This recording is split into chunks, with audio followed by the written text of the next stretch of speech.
Hi, Cooper Glover, 1972 here. Of course, you know me as Brian. So,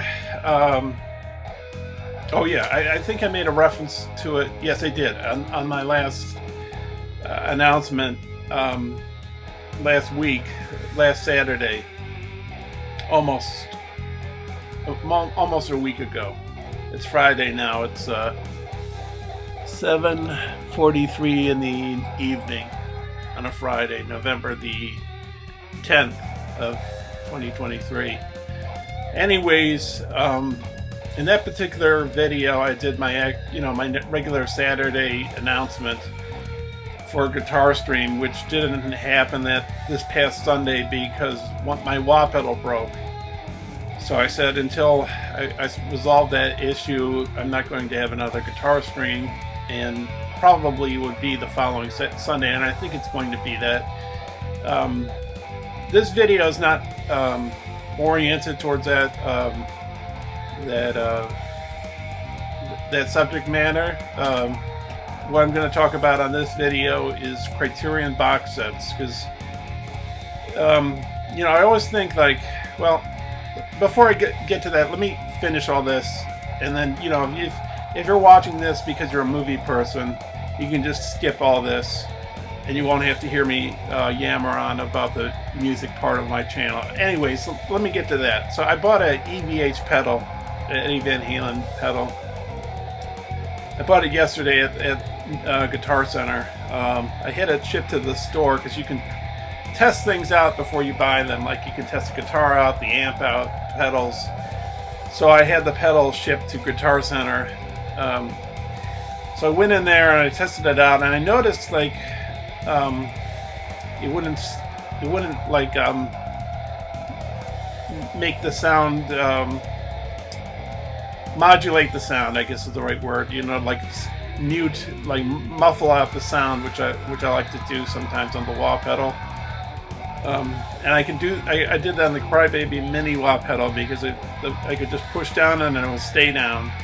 In this particular case, the pedal, once you let go, which direction? It opens up. The sound opens up. So I'm debating whether or not I should take it back, which is making me think I don't know if I should do a Sunday stream or not. But in any case, whether I do it or not, you're going to find out tomorrow on my usual announcement time. And I think I will do it, and I might stay with a EVH wah pedal. Maybe I'll get two wah pedals, but not the other one for a while. So anyways, but the EVH pedal, it does have a nice tone to it. It's a very nice sound to it. I like the sound of it. I'm gonna plug it into the amp probably today or tomorrow. Tonight, maybe tonight. I'm not sure about tonight, but if not tonight, probably tomorrow, just to see what it sounds like. I know Eddie Van Halen approved this kind of. Did he officially approve this before he died? He approved this kind of type of wah pedal. I don't know if he officially, before he died, said this is the Eddie Van Halen wah pedal, but I think it's got a seal of approval. I think it's got his autograph on the back of the pedal. I'll get into that tomorrow, on the Saturday announcement stream. So and also I'll say in this video, before I start the Criterion recommendations, I'm gonna again lay down some music underneath while the music is playing. I'm debating whether or not to play older music because that's not played as much on my recommendation videos, or I don't know what other videos. Not my music videos, obviously. I can't remember, but yes, Criterion recommendations for the Barnes and Noble sales I've done in the past. There was a Barnes and Noble recommendations video I did where I just showed pictures and the titles of the films and it was like an hour and 20-minute video or something, and I just talked at like 5 minutes or 4 minutes at the start of the video, and then the remainder of the video was just the covers of each particular video of each particular Criterion that I recommended. I just loaded them up and then edited them together and put music down below that. So, but yeah, I'm digressing. So, anyways, so you know, I've said in the past, you know, I've done Criterion recommendations before on my channel, and you know, I think I always say, like, but before there's a flash sale of Criterion's own website, which happened in October of this year, like usual, or when Barnes & Noble has their sale in November or July. Criterion also has their 50% off flash sale. It's usually in February, or the last two has been done in March. I guess maybe Criterion's trying to throw people off, maybe, and make people think that it's February, and then they put it in March. I don't know. And I know Criterion has sales in other times of the year. It's not where they don't have 50% off. It's like 40% or 30% off, you know. Yeah, but I'm digressing again. So anyways, this video is going to be unique from the other Criterion videos I've done, because it's going to be box sets. I thought I'd tackle that, and I'll make the case for box sets right now. When there is a Criterion sale happening where it's 50% off, it's a good time to consider buying Criterion box sets, because I would think, instead of buying each individual film, unless you just want that one individual film and you don't want the rest of like a particular director, then maybe it's a waste of money. But like, if you want the whole enchilada, the whole lot of their films, or most of their films, you might save money by buying box sets. So that's why I mentioned box sets. So I'm going to start it off with probably the most mammoth one. It might be the most expensive Criterion. There's only one of them. I think it is the most expensive. It's a contender. There's one I'm thinking of. I don't own it, the Godzilla one. I don't know how much the Godzilla one is, but I'm sure it's at least $100, maybe $200. I don't know. But maybe you can guess some of these even before I show them to you. But like, anyways, let's get on to it. So yeah, here's the first one. Ingmar Bergman Cinema. I might have shown some of these before in Criterion recommendations. Anyways, in this particular box set, and you got Bergman on the back there, you know, framing a shot. On this particular box set, you have almost all his films. Not all of them. Like 3 or 4 you don't have. Like Face to Face, that isn't on here, and there's a few others. This is the J card, I think, that was on there originally in the box, on the back of the box set when you bought it. When I got this, now it retails for $300. On sale it's $150. But if you have a Barnes & Noble gift card, which I had at the time to buy it, it was $125. You know, and you may say that's a lot of money, but compared to like $300, you know, in a way it's sort of a bargain, I would say. That's the Virgin Spring right there. The film The Last House on the Left by Wes Craven, it takes its idea from the Virgin Spring. That's where it comes from. So, Persona there. Cries and Whispers. My favorite Bergman is Shame. I don't know if I can get a picture. Wait a minute. Or maybe these are not sequential. Maybe these are not chronological. But yeah. But anyways, I love Shame. If you know anything about my taste in movies, you know, like I like happy ending movies, but I do like depressing movies. Because like, one thing about them is you know, life's not always a box of chocolates. Forgive the pun, but you know, life has its tragic moments to it. You know, there's people die. I don't want to get too maudlin here, but you know, there are joys in life, and there are parts of life, you know, that are difficult. You know, so, and I don't think you know happiness without sadness. You know, so. Sometimes movies that are sad can sort of bring happiness, like Schindler's List, you know. So, but anyways, these are the discs. Now, I've heard people complain about this maybe not just Criterion, but maybe boutique labels in general, like Arrow, maybe other companies like Vinegar Syndrome, Severin. Maybe Shop Factory. I don't know. I don't know how far it extends, but like as you can see, it's in cardboard sleeves. Some of my friends have complained about that, the cardboard sleeve dilemma, because they don't believe that it's good on the disc. And what I think the reasoning behind it is because if they created their own, Criterion, for example, created their own cases for each individual film or set a few films together, the manufacturing costs, you know, to make the cases would drive the price for the movies up the roof.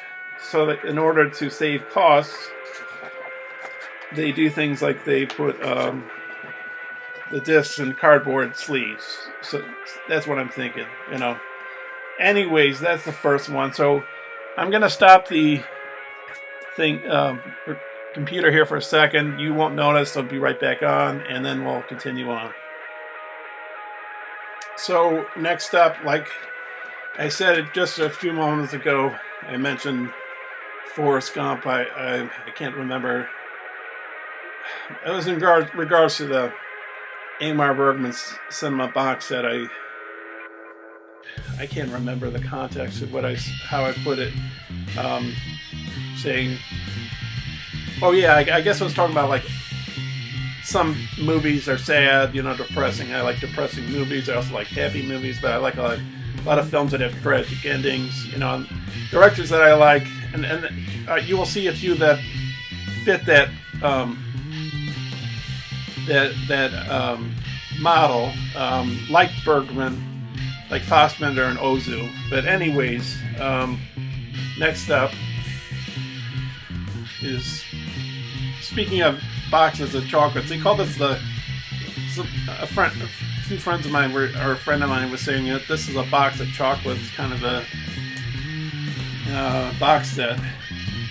I don't know if I love this box set, the way it's set up. I don't know, maybe Criterion is trying to mix things up and not, you know, try to make their box sets look unique. So maybe that's the case with this one. Anyways, I also want to have the disclaimer that not all these films I'm going to recommend I've seen. I've seen most of those Bergmans. Not all of them, but a large portion of them. I think I've seen most of these Fellini films. Maybe just a few of these I haven't seen. And anyways, you got Marcello Mastroianni right there in 8.5. You got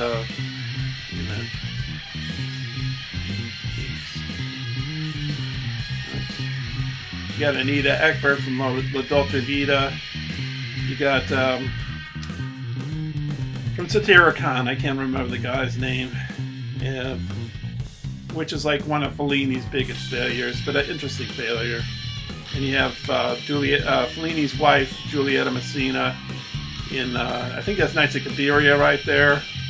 And you have Anthony Quinn from La Strada, which he was also in. That's a sad movie, but great movie. And again, you run into the same thing here, cardboard sleeves. So I don't totally mind it. I'm not a. I don't get riled up about it. You know, I'm not like. It doesn't bother me a hell of a lot. Yeah, but I know some people don't find it the best. So you get 2 books of this. You get Guide to the Films. Oh, and this one sells. You know, you can look these up, but these sell for. It's above 100, I think. I think this one sells. Oh, you know what? Maybe the price of this is 200 or 175. Maybe it's 200 or 175, the full retail price. So what you got to consider is you're getting. There's La Dolce Vita there with Anita Ekberg right there. You have to consider what you're getting. What am I doing? Juliet of the Spirits. And The Ship Sails On, one of Fellini's, well, interesting worst films. The thing about Fellini is, that's I Be Lalone. Some people love that. I think it's, I don't know, maybe I should rewatch it.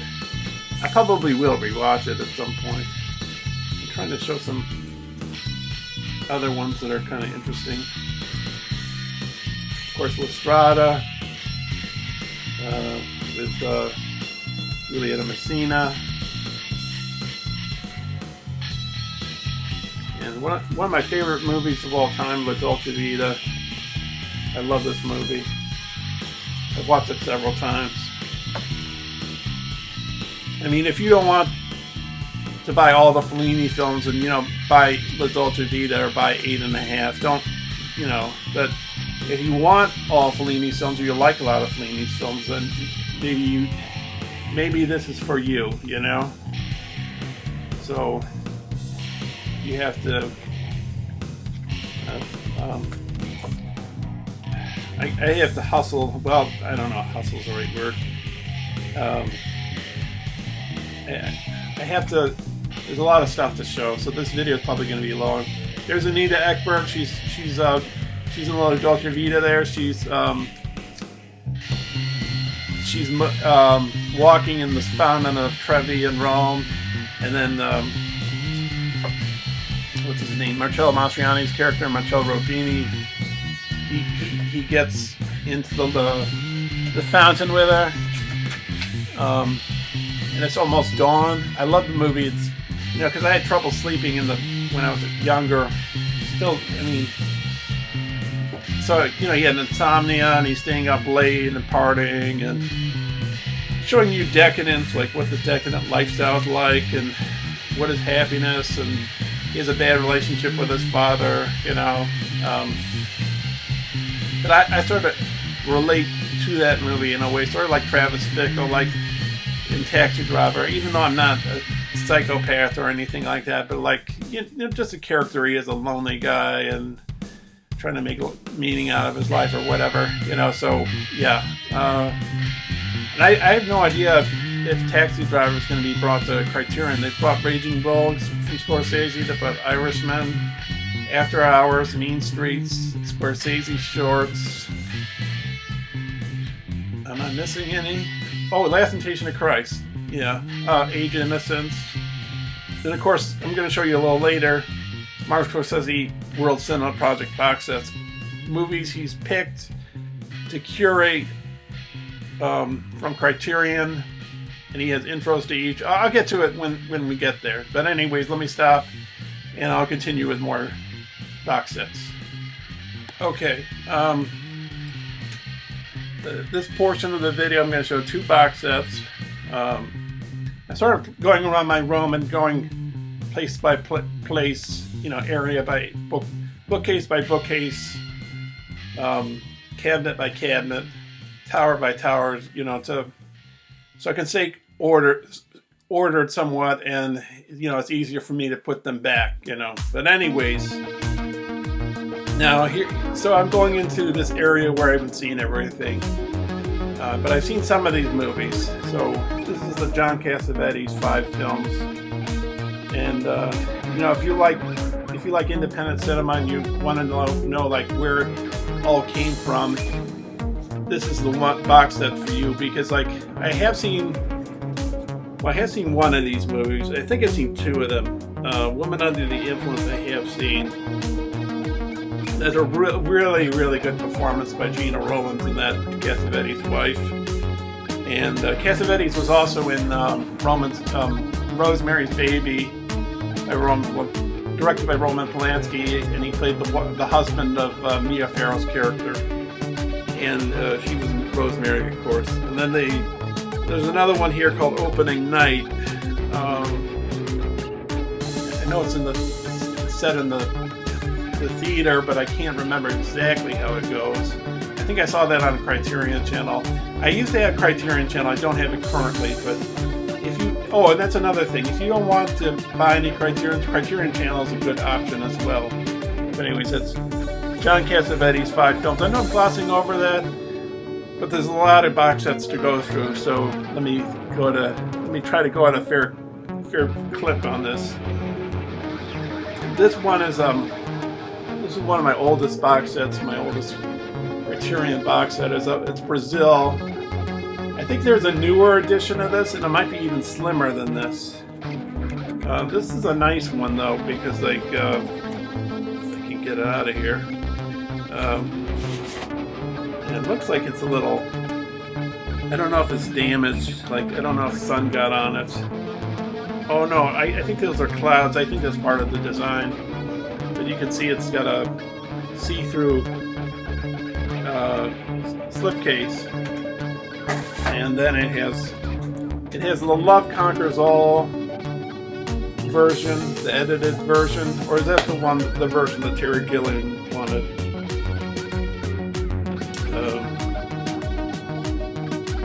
That's the version not by Terry Gilliam. That's the one. I think Universal made this movie. Universal backed this. Put up the money. This is the version that was put out, which Terry Gilliam wasn't pleased with.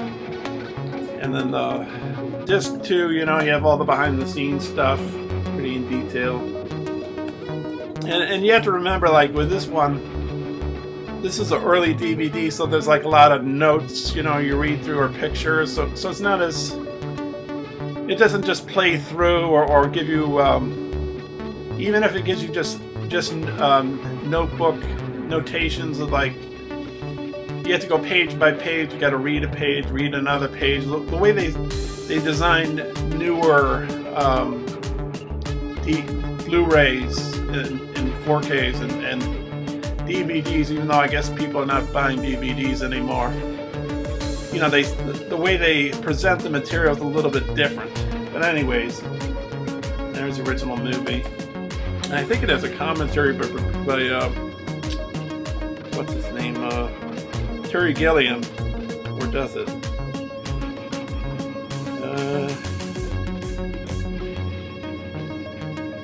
I can't. I think there is a commentary, but I think it's on. Maybe not. I thought there was a commentary on this. I don't know. You can look it up on the internet, and you will know for sure. Because I can't like. I'm not going to get into tons of detail on every single box set, because then we'd be here all night, Okay, that's it for that part. I'll be back in just a split second. Okay, we're back. Got more movies. I'm going to show some Japanese ones here. Now, let's say you're on a budget and you can't buy, Ingmar Bergman cinema, or you can't buy the Zatoichi box set, which I'll show later. That's like one of the most expensive. You can't buy the Sergio Fellini, but you want to buy a box set, but you want to save some money. And in that particular case, you could possibly consider getting these special Criterion box sets, which are called Eclipse box sets. They don't have any special features, and I believe, at least at this particular point in time, they're all DVDs. But if you don't mind that, and you want some box sets, and this might be the way you want to go. And speaking of Bergman, I don't have it, but there are a few Bergman box sets. Well, there is one. I'm gonna probably try to sell it on eBay. I've been selling a few of my Criterions on eBay because I have them in box sets, like the Fellini and the Bergman ones. So yeah, I mean there is I don't think I'm gonna show it.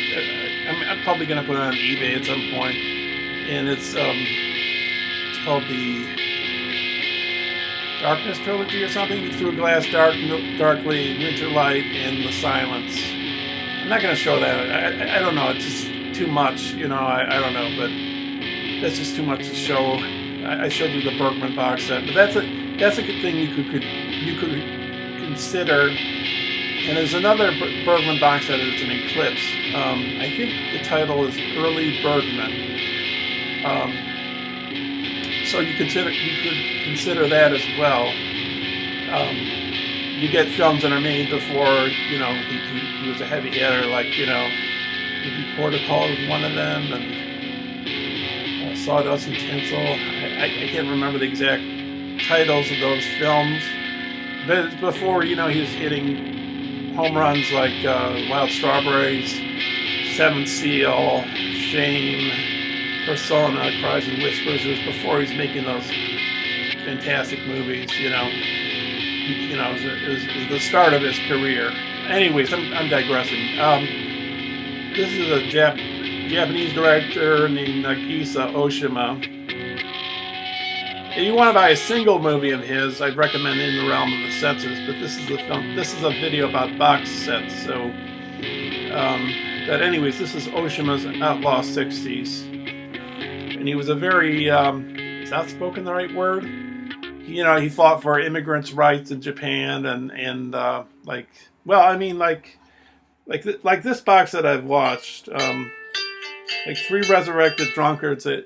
It's addressing the racism against Koreans in Japan, for example. I can't remember all of these, but Pleasures of the Flesh. He was the underage girl that was. Or is it not? There's one in here where this guy says, "I want you to keep this money for me. I'm going to jail. When I get out of jail, I want you to give this stuff back to me." I think the film is called Pleasures of the Flesh, and I think it involves something sexual, obviously. His film In the Realm of the Senses, which is not on this, is it won the Palme d'Or at Cannes, and at the time it came out in 75, 76 or so. It was banned in Japan. Japan has like weird censorship laws, because they show like violence and sex, but they don't show man's private parts.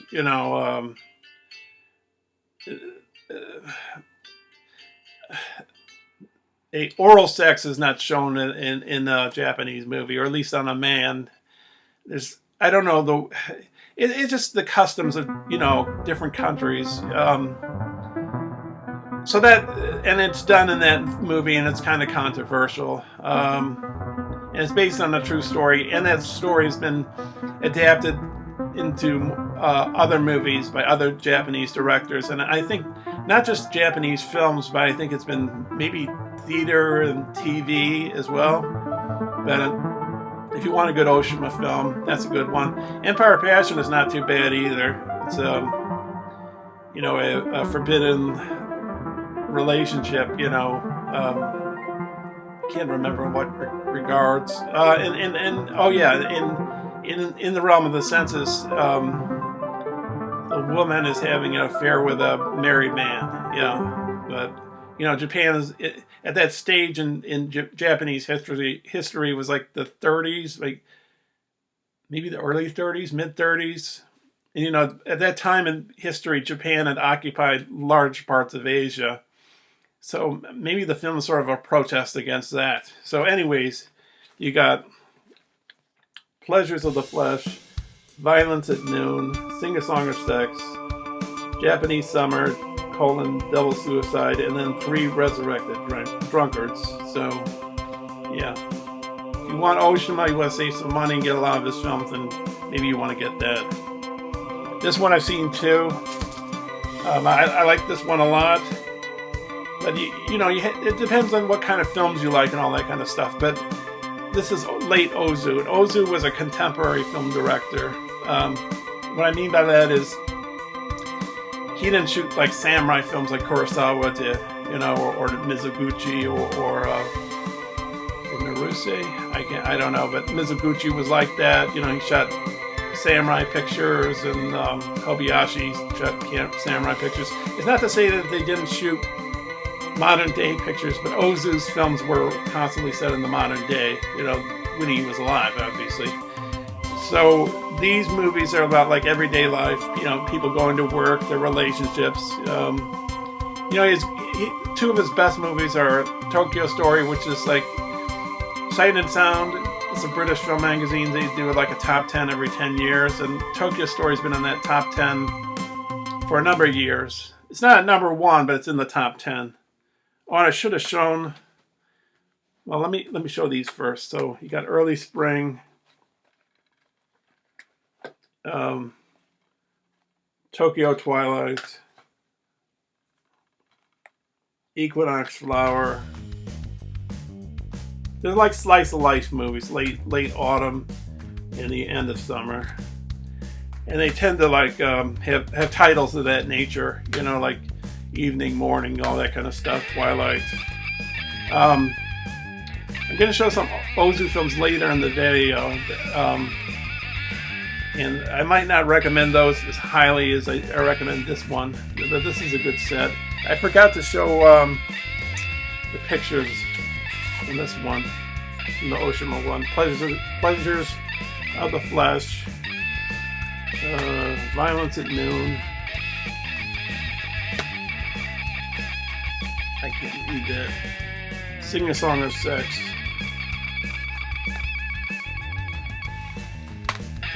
Japanese Summer, Double Suicide. And finally, 3 Resurrected Drunkards. So,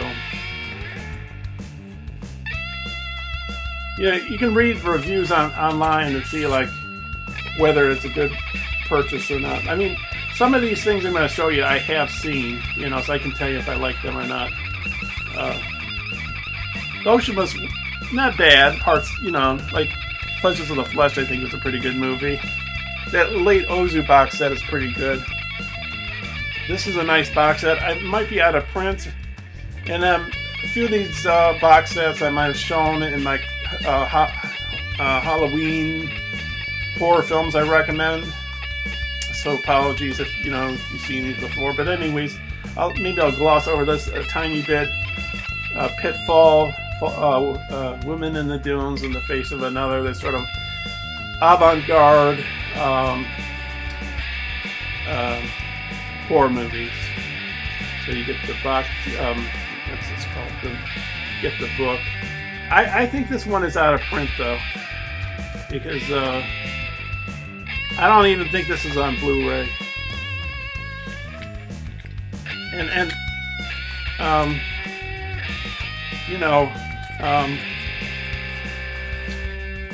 Criterion's a great company, but like they only release like 4 to 5 movies per month. New movies that they've done restoration on, and put special features on. And they get the director's approval or the cinematographer's approval on the negative, how it looks. I guess they don't want to make it look like a rush job to have just like 10 titles or 12 titles. Like, I would think like if Warner Brothers or 20th Century Fox, if they were releasing movies during Thanksgiving or Christmas, they'd probably release 20 at a time or 10 at a time, so, but yeah. I don't think I've watched these, but it's Silent Naruse. He's another Japanese director. I think his first name is Mikio. You got Flunky Work Hard, No Blood Relation Apart From You, Every Night Dreams, and Street Without End. He did a movie I can recommend called A Woman Ascends the Stairs, or Descends the Stairs? No, Ascends the Stairs, I think. Yeah, that's a good movie. And it's a Criterion, so if you're wondering if you want to buy a Naruse film, then I recommend A Woman Ascends the Stairs, because this woman, I think she's running an inn or it's a brothel, and she's just trying to make ends meet and survive, and you know, I think in Japan, like, women have had like a secondary role in that culture. I mean, in that culture, like, you know, they have patriarchal society, like, you know, everybody's bows to the emperor, and in the family, everybody bows to the father, and everybody bows to the teacher in the school, and then, you know, very patriarchal kind of society. Okay, now here's a movie. It's a single movie, but it's got like 3 different cuts, so technically it's a box set. And here's one I've seen the movie before, but I haven't watched this Criterion of it, but I'm gonna recommend it anyways. It has really nice artwork, as you can see here. And this is probably, arguably, my favorite Terrence Malick movie. It's about Pocahontas and John Smith. John Smith is played by Colin Farrell, and then there's the other man in, you know, it's a true story, you know, Jamestown, 1600s, when, you know, the English were occupying America for the first time. Christian Bale plays the man she marries in the end of her life. Wait, hang on a sec. There's something here. It has nice music in it. Terrence Malick, he likes to put, like, some of his movies, he likes to use classical music, and it's really beautifully used here. He used the music from the Ring of the Nibelungen, the one, the Rhine one, the Gold of the Rhine, or damn, I should know this better. And you hear that same music in another movie. It's not a Criterion, but it's a Werner Herzog movie called Nosferatu with Klaus Kinski and Bruno Ganz, who would later play Hitler in Downfall. And he was also in Wings of Desire by Wim Wenders, which had Peter Falk in it, and that connects to John Cassavetes, you know, because he acted in some John Cassavetes films. I'm just showing, you know, like, connections from one film to another. Anyways, Christian Bale in this film New World, he plays the husband of the Pocahontas. Oh, and they got some photographs here. This one looks like a, I hope I'm not butchering the name, Gauguin. It looks like a Gauguin. You know, you know, he went to is it Tahiti or the Pacific Islands? But I think this is a historical photograph right there. That's Pocahontas herself when she goes to England, I think. I think she died, maybe she died in England. And you see the actress playing her dressed up like, you know, Pocahontas did at the time. Can't remember the name of the Christian Bale character. I think it's also John something. I can't remember though. But yeah, the other Terrence Malick film I like a lot is Knight of Cups. So some people didn't really like that, but maybe I sort of like its grandiose ornateness to it. And Tree of Life is good too. I don't know, maybe Tree of Life is up there with those two, and I'll be showing that. And that's sort of like the exception to the rule. And I have watched that Criterion, and that's a good one. I'll get to that when we get there. Anyways, I'm going to be showing two box sets of this director, Krzysztof Kieślowski. The first one is Decalogue. He's a Polish director. This particular set of films was made in Poland. It was shown on television. Each is 10 stories, the 10 Commandments. Krzysztof Kieślowski didn't like to preach. He didn't like to say, this is the don't do this, or he didn't like to show off. He was very unpretentious kind of a guy, and he didn't really do this from a biblical perspective. But more like he just used the 10 Commandments as sort of like a guide. Like privacy, killing. Don't kill people. Don't steal. What are the other ones? I can't remember. But so it's 10, and two of these films are two of these stories are made into 2-hour movies. Around one is one about killing, and the other one is about, I think, the spying on another person. This young man, he's sort of stalking this other woman by looking through his telescope at her apartment. One's about abortion, another one's about abortion. One's about a son dying, a young son dying, and how the father deals with that. And his father's believes in science. He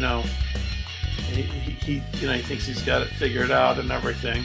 So yeah, these are really good. Decalogue. I highly recommend Decalogue.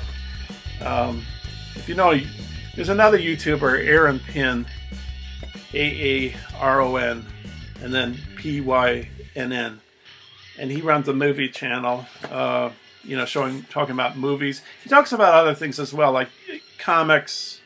I'm not into comics or video games, or he talks about wrestling, and I don't care about wrestling. The only thing really I'm into probably on his channels is when he talks about movies and TV shows, which he has a good knowledge of. But I'm digressing. The point I'm trying to get to is he says the Decalogue version to get is, I think it's the Arrow version. He says because it's got lots of special features. But I'm sort of a Criterion, for lack of a better word, a Criterion whore, a Criterion junkie. So this Decalogue, it has, because Criterion has special features. I like the special features on Criterions because they have professors or filmmakers that are influenced by a certain film, or the actual filmmakers that worked on the movie. They have archival footage of the film being shot or people talking about it. They do video essays talking about why this film's important to film history and all kinds of things. But so what am I getting to? So yeah, the Kieślowski ones have a woman named Annette Insdorf. She's a college professor talking about it. I like what she has to say, But anyways, let's get to the next one. Ugetsu. This is by Mizuguchi. I think it means ghost story in Japanese. I know it's one movie. It's technically not two. But it's got this nice booklet. It's a ghost story. I haven't watched this one of them in quite a while, so I can't remember it. Maybe I don't recommend this one as highly as some other ones. I don't know. I gotta watch this again. I know this is a highly regarded movie in movie history, in Japanese history, Japanese film history, and there's the movie and special features, Kenzie Mizuguchi. So, I think Mizuguchi was a contemporary with Kurosawa and Ozu. They were the big three at the time. Yeah. There were other ones too. Imamura, Kobayashi, Ishikawa, and I don't know. Teshigahara. maybe Cheshire was a little further down the road. You know, Naruse was a contemporary probably at that time period. Yeah. Okay, let's get on to the next bunch of movies. I'll be back in just a split second. Okay, so so far the computer is not glitching on me, but who knows how long that will happen, you know, because it's had issues like glitching while I'm talking. Anyways, well, okay, let's just keep going. I think I was thinking of something, I can't remember what it was. I'll just move on. When horror came to Shochiku, there are some Japanese studios, like in the 60s or whatever, that went bankrupt. Like with Jigoku, which I showed on my horror movie recommendations. Anyways, I would say these particular films, I think I've watched only one or two of them. They're cheesy movies, so if you like a cheesy movie, you might like these. So if it's more in the vein of like cheesy Japanese movies, maybe sort of in the vein of Godzilla in a sense, but you got Genocide, The Living Skeleton,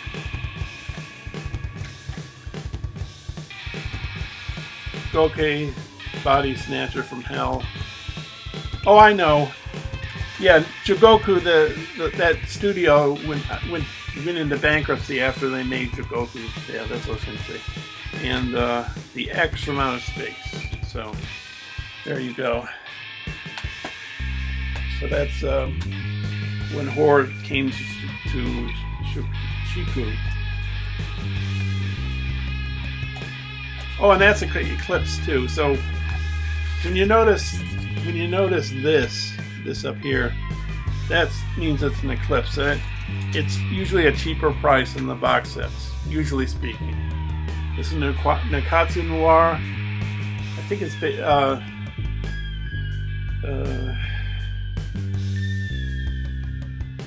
yeah, it's a studio, and they were making these pink. Are these pink movies? Action movies. I don't know. I think he had like a little sex in them or something. Oh, it's the oldest film studio in Japan, you know. But anyways, so yeah, it's got and you know, November is sometimes called Noirvember, and this is Nakatsu Noir. You got I Am Waiting, Rusty Knife. You might want to disregard some of these recommendations I have, because technically they're not recommendations if I haven't seen them. Take aim at the police van, but I just want to make you aware of what's out there in the Criterion world, for lack of a better word. Cruel Gun Story and The Cult Is My Passport. I think I like this one right here, The Cult Is My Passport. But I honestly, it's been a while since I watched that box set. So, but like the late Ozu box set, that's a good one, you know. If you want to, I wouldn't recommend the silent Ozu ones, because he's just finding his legs, and he's just finding who he is as a director, and it's not really his matured, gracefully, very developed works that he would later accomplish, you know.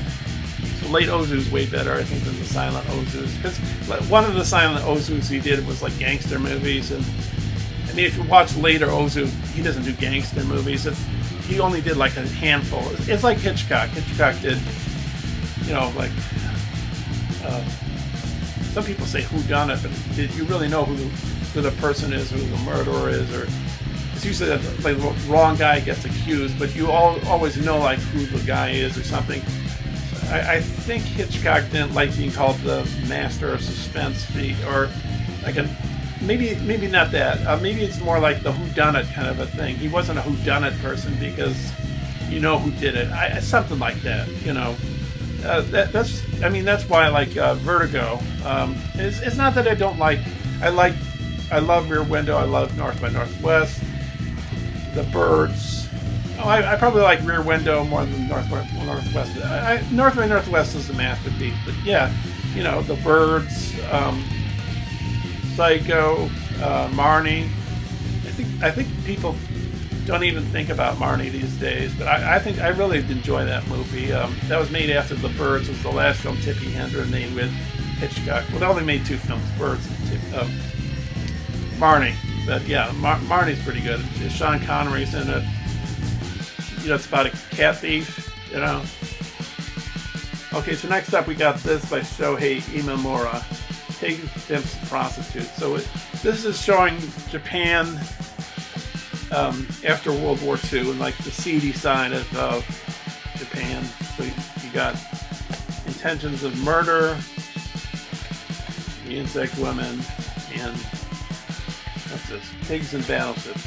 Yeah, so I think it involves like prostitutes and sailors and stuff like that, you know.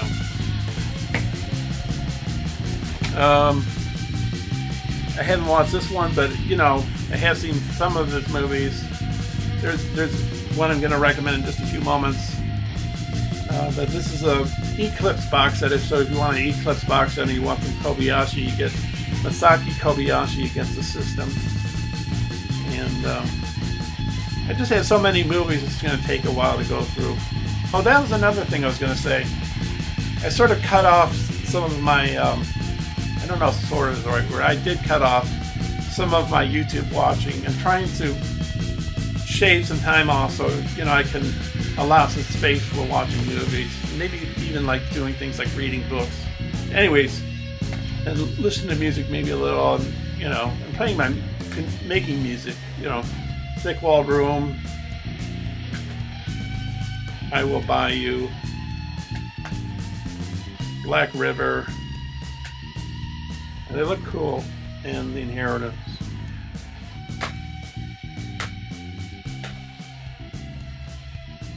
Like in my previous Criterion recommendations, like I've only been recommending films that I've seen. In this particular video, I'm doing both. Okay, so this is the Ozu set. I don't know if I'd totally recommend this, but it's better than the Silent Ozu box, Silent Ozu's Eclipse box sets, and it's not as good as the late Ozu Eclipse box set and the senior, the later Ozu films like Good Morning, and of course his masterpieces, Late Spring and Tokyo Story. But masterpieces, Late Spring, An Adult Daughter that her elderly father wants to marry off, and you know she cares for him a lot, and you know Chishu Ryu, I think that's one way to pronounce his name. Ozu would direct him because I don't think he was a natural actor. So to get a good performance out of him, he would like literally do 100 takes to get the performance out of him. It also stars as the daughter Setsuko Hara, who died, I don't know, 10 years ago. But she's a legend in Japan. So is Chishu Ryu. And then you have Tokyo Story, the elderly couple that visit their adult children, and the only one who wants to spend time with them is their daughter-in-law. Their son, who was married to their daughter-in-law. He died in World War II. That character in the story. The only son. I think it involves the father and the son. No, that's the daughter. Not daughter. Mother and son. This is there with the father. There might be a little bit Japanese propaganda in this, one or two of these, or both of them, because it was made around the time, you know, World War II was happening. So it's a little, little propagandist, you know. Yeah, you might want to steer clear of that one. I don't know. Anyways, this is a good one. This is Masaki Kobayashi. It's Human Condition. I'm just trying to give you a range of what's out there. So this is in 3 parts. It's a very depressing movie. It's about 9.5 hours. So the first part, the main character is a guard at a Chinese labor camp in Manchuria. He's a Japanese man, and because he's so compassionate to the Chinese slave laborers, that's him right there, played by Tatsuya Nakadai, who was in Yojimbo. I'll show that too, as the samurai with the pistol, with the gun. He was also in that's by Kurosawa, Yojimbo, and he was also in Kurosawa's Ran in 1985, which is based off of King Lear by Shakespeare. He plays the King Lear character, the Lord Hidatori Jumanji. But anyways, so they. I don't want to know if I don't know if I want to spoil it. I'm sure maybe some of you guys don't care and other people do. But he goes through 3 different places, if you don't like downer movies, then probably not a good idea to watch this. Then but it's very epic. So it's a labor camp. He serves in World War II. I'll put like a fast forward sign here, like I'm going to spoil the movie or something. So the second part is I think it's a submarine he's in. And then the third part he's in a labor camp. Is it a labor camp? Okay, that's not a concentration camp. I think it's a Siberian labor camp or whatever. And then he treks home in the snow, to the woman he loves. Yeah. But I'll put if you don't want to hear that, I'm putting a sign up there telling you fast forward. Okay, so we'll stop that part there, and I'll be back in just a split second. Okay, so I'm back with more. Bear with me. I want to say something. I'll get to this. I think when people. Might be my YouTube name, Cooper Glover 1972, but I think some people watch, I think they watch my movie recommendations and stuff like that. I don't know if they watch a movie. They watch the video. They watch the whole video because my name is Cooper Glover. So they think it's a movie channel, which it is, but it's also a music channel. So I don't know if the people that listen to the music want to watch the movies, or if the people that watch the movie stuff want to listen to the music, or both. I don't know. I think some people watch these all the way through, and if you are one of those people, thank you very much. That's dedication. You don't have to, but I really appreciate it. Because then I guess this is not a fruitless activity. I guess I'm digressing. So so if you want abstract art, I haven't watched this yet, but it's just like looking at Stan Brockage. He's an artist. It's like, I think it's like just he's talking about things like birth, sex, death, and the search for God, and doing a movie without a camera at all, and making images on film by drawing on the film and drawing and painting and scratching. So basically, it's like abstract art you're looking at. You're looking at not Jackson Pollock, I don't know, sort of in that vein, Jackson Pollock, Mark Rothko, that real abstract vein, where you just look at colors on a film. So if that's your kind of thing, then probably this is your kind of movie to buy. It's called By Brockage, Brakage, an anthology, volumes 1 and 2. I don't know when I'll get to this, but I don't know why I bought it, but that was a while back. Anyways, this one I highly recommend. I mentioned the Decalogue, which I highly recommend as well, but if you want to choose between two, and I know I've sort of reiterated this about the Decalogue and this one, the Colors Trilogy, but this is a really good box set to get. I'd highly recommend this as a box set to get, because it this has one of my favorite movies of all time, and it's called White, and how the main character gets back at his ex-wife. Oh, it's just unbelievable, and how he gets out of the situation he's in at the start of the film. It's so life affirming and yet tragic, and oh, I just love it. It's not to say that the other two aren't good, because Blue is really good. Blue stars Juliette Binoche. It's the first of the three films, and I'm gonna try not to ruin it too much. But she loses her daughter and husband at the start of the movie, and how she copes with that. I won't say too much about White. I think I said enough about White. And then Red has I'm gonna butcher his name. I know it. He's French, I think. Jean Louis Trignac. I'm probably ruining the name. He's been in the movie The Conformist by Bertolucci, which is one of my favorite movies of all time. I love that movie.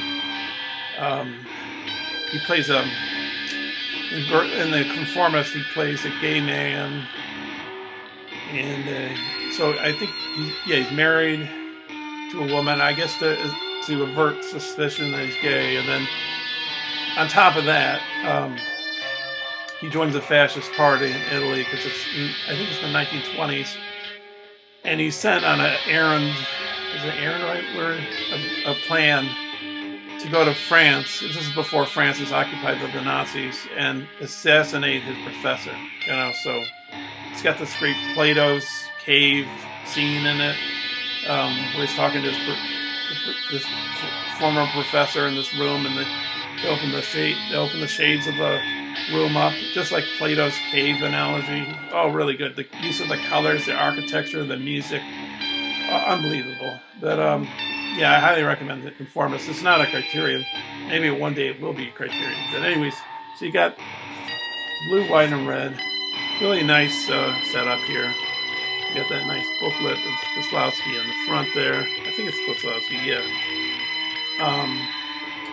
He had a really good music composer. I can't remember his name. I don't know. I can't pronounce it, but he was good, and he had a good co-screenwriter who was a lawyer, I believe, in his life. As Juliette Binoche. And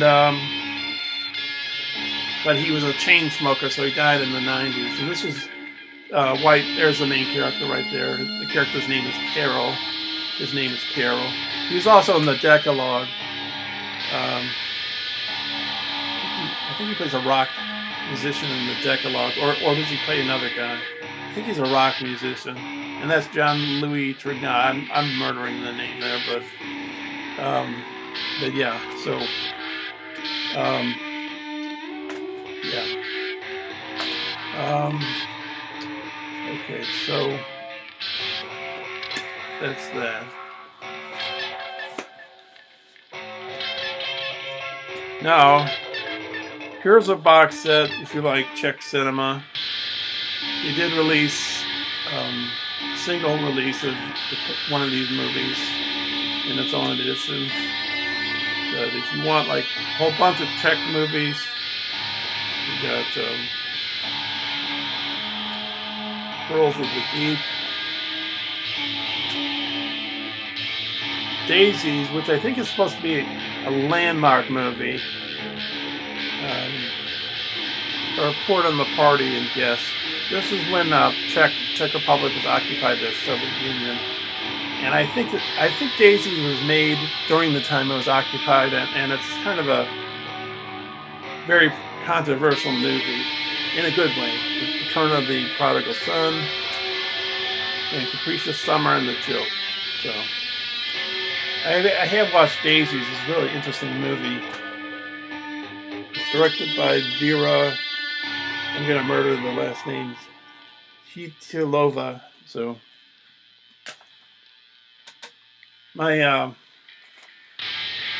My last name is Czech. I think it means sour. Well, I don't know. My father said it meant sour in Czech. It's Bohemia, you know, where my father's relatives came from. Anyways, now here's a director I love. I really love. And I'll be showing, I think it's 3 box sets. Is it 3? I think it's 3. Here's one you can buy cheap. You know, cheaper. Early Fassbinder, so it's in a Eclipse. All these films are great. It's got his first film on here too. So it's got Love is Colder Than the Death with Fassbinder there. He acted in some of his films. He acted in another movie by Volker Schlondorf called Bow. Katzelmacher, which I think addressed immigration. I think that film. There's a film he made, you know, it's a single release, so obviously it's not in this video because it's about box sets. But it's called Ali, Furious Assault. It's about a Moroccan man. I think he's middle-aged, and he's an immigrant, and he has an affair with a old, elderly German woman, and they. Well, I don't want to get into it too much because I'll ruin it. But really good movie. He's made a lot of good movies. One of my favorite movies of all time is Bitter Tears of Petra von Kant, and how she has a relationship with she's like a 40-something-year-old woman. She has a relationship with a 20-something-year-old woman, and they only meet for a short time and have a relationship for a short time, and then Karen leaves, and she gets obsessed with her for the rest of the film. And it's just in one location. It's just in Karen's bedroom. Not Karen. It's in Petra's bedroom. I'm sorry. God's Little Plague. But I highly recommend Bitter Tears of Petra von Kant. That's a great movie. And this is one of my other favorite Fassbinder movies, Beware of a Holy Horror, which is sort of addressing boredom. It's about this film crew and cast who are waiting in Spain, I think for money to come through or whatever. American Soldier. Yeah, so. Anyways, that's early Fassbinder. He made like, what was this count? 50 films or 30 films? I think it was like 50. Because he died like when he was 32 or 34 or something. He made like 3 films per year. And I think the way he got away with that was he didn't shoot in a lot of locations for each of his films. One film he made, I don't think I could consider a box set even though it's a Criterion. It's a mini-series he made called 8 Hours Don't Make a Day. It has a happy ending. It's okay. It's not a bad movie. But he wanted to put I think he wanted to put a happy ending on it, but the producers supplying him with the money said, you know, we'll make this movie, we'll fund this movie for you, but you got to have a happy ending, you know. And Fassbinder, you know, he was a bisexual man. Like he addressed bisexuality and homosexuality and heterosexuality and class difference, you know, bourgeois, working class, you know, immigrant, native, rich person, poor person, maybe politician, you know, businessman, CEO, I don't know. This guy right here, Reinhold? Oh, I can't remember his whole name, but if you see the James Bond movie, which one was it? It was one with Pierce Brosnan. He plays a Russian in that particular movie. I think it's GoldenEye. Is it GoldenEye? I think it's GoldenEye. But he's the guy that's a bad guy, and he's been in a bunch of Fassbinder's movies, including this one. Yeah. Oh, that makes me think of another Fassbinder movie. I'm gonna include it, even though technically it's sort of not a box set. It's a mini series though, and I forgot to include it, so I'm gonna grab that. Oh, and this one is Berlin Alexanderplatz. It might be my longest movie that I own. It's about like 13 hours. it was a mini series on television. It's based on a man who gets out of prison during the Weimar Republic before the Nazis come to power. And it was based on a book that was written at that time period, and it was made into a movie at that time period, which is included on this box set. And that particular version is like an hour and a half. But yeah, he's trying to get on the straight and narrow and not go back to his old ways, and not easy, you know. Okay, so that's that for there. So I'll be back with more in just a sec. Okay, so we're back. I was just a quick second. The film I was going to recommend, it technically is not a box set, and it's not a more than one movie, but it's a long movie. It's like 3.5 hours. It's World on a Wire. It's based on a science fiction novel. I think it's called something like Simulacrum. It's a bunch of numbers. I can't remember. It was The Matrix before there was The Matrix. That's what this film is. I think it came out in '73. But yeah, I like it. It's a real enjoyable movie. I like the concept behind it.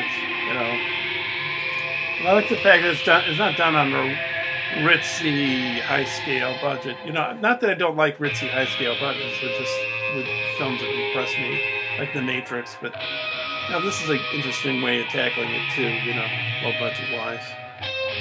I have watched these. I'm just showing this. I'm gonna just gloss over it, but it's just Norman Mailer is probably a better writer than a filmmaker, but he did these movies. I think he only did a handful. Yeah, 3. One, he's running for being a politician. I forget which office. Maybe president. I don't know if it's president or senator or Maidstone. There's one. Oh, I see. The Wild 90 and Beyond the Law. So, like, he's got his, you know, bourgeois friends around him, and he's acting all, you know, cool and trying to look wonderful, and it's kind of a show off in him, you know. But I thought, if you like Norman Mailer novels, maybe you'll like that. I don't know. These are Eric Romero's 6 Moral Tales. He was part of the New Wave, I believe, Eric Romero. I think I've seen Claire's Knee, I believe. And I don't know if I don't think I've seen the other ones. Or have I seen My Night at Lawrence? I don't think so. But I've seen Claire's Knee, I'm pretty sure. But yeah, you got Love in the Afternoon.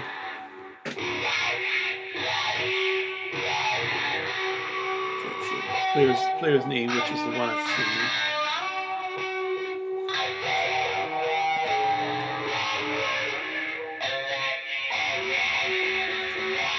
La Confectionist? La Collectionist. Whatever. Oh, and that makes me think of another French movie I have. French box set. But it's technically not a box set. What I mean by that, My Night at Maud's, what I mean by that is there's a whole bunch of movies, but they're all on one disc. So technically it's a box set. Suzanne's Career. Right? Yeah. And The Bakery Girl of Monceau. Whatever. And so it comes with On the 6 Moral Tales, and it comes with this big book.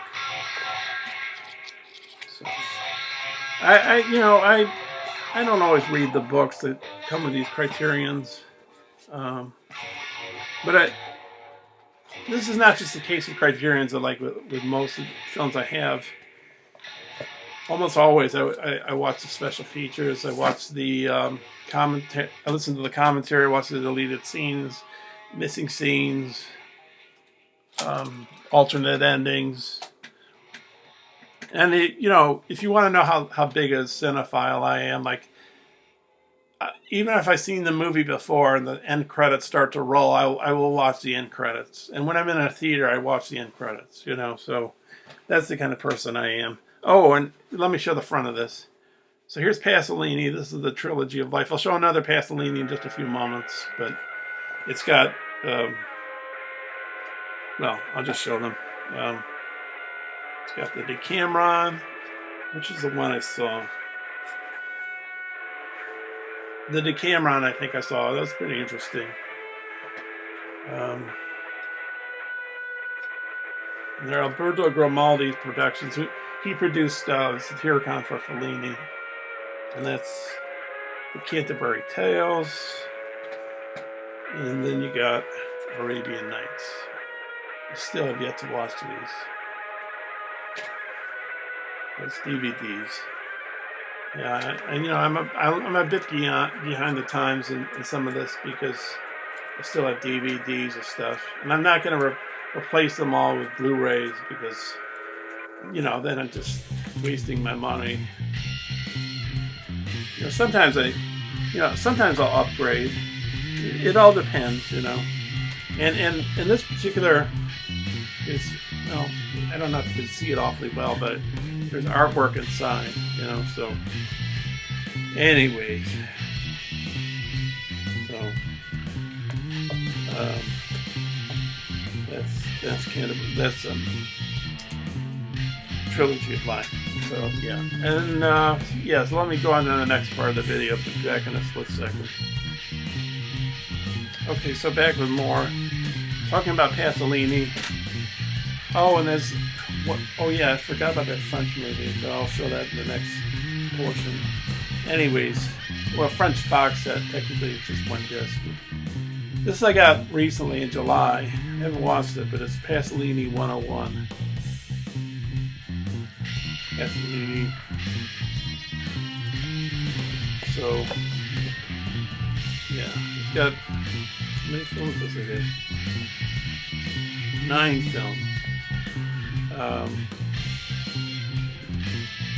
So got Mama Roma with Anna Magnani, or how do you say her name? It's got The Gospel According to St. Matthew, one of the best Jesus movies I've ever seen, along with Last Temptation of Christ that I've seen so far. You know, I haven't seen all of them. Oedipus Rex.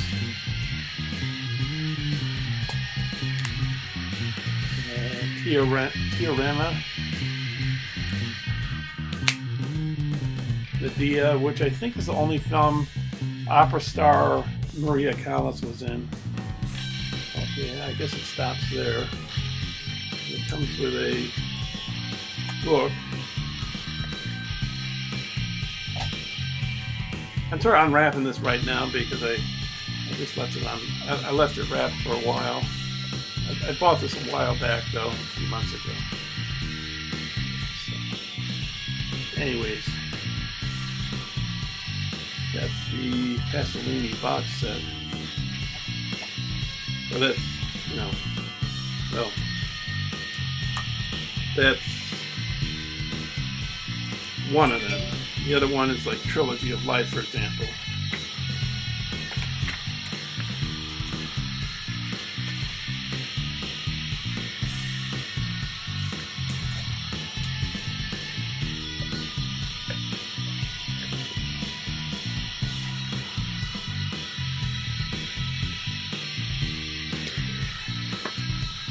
Okay, so sticking with the Italian theme here, this is a film by Roberto Rossellini. He filmed a pretty interesting film about religion called Flowers of St. Francis. Pretty cool, interesting movie. This is a starting, well, no, I shouldn't say that. I was going to say a starting movie. It's not. He was making these movies before, during the fascist era of Italy. He might have started during the fascist era, and then when Mussolini was, I think he was taken over. Well, the Nazis took over. I think he was executed before the Nazis had control of, you know, Rome and everything. But anyways, so this is the War trilogy. I have looked through all this. There he is right there. The glasses on.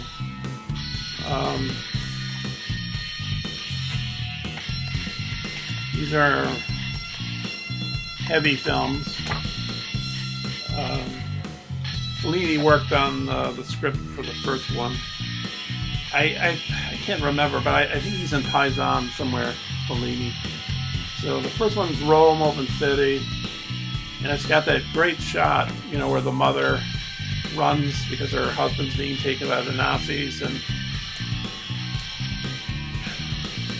well, you know, she gets shot in the street, and then the young son, like a little kid, like 5-year-old or whatever, he runs to her arms and she's dead, you know. I think it's supposed to be one of the greatest scenes in film history. Paisan, which is about different, like the U.S. soldiers coming into Italy and the different areas of Italy they enter and how they deal with the Nazis. And then you got Germany Year Zero, and that was shot in a good portion in Berlin right after World War II, so it's all rubble and everything. This is a pretty depressing movie. I mean, really depressing. I mean, you know, you can imagine how the Germans were treated right after World War II. You know, obviously being defeated, and you know how the Allies treated them. You know, and this boy gets sucked up in this like vortex of all these, you know, the reality that he has to face, you know, and all that. And then these, I haven't watched these yet, but they look interesting. Rossellini's history films. You got The Age of the Medici, Cartesius, and Blaise Pascal. So.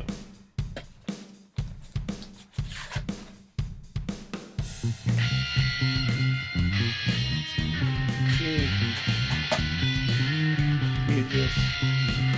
And then you got Blaise Pascal.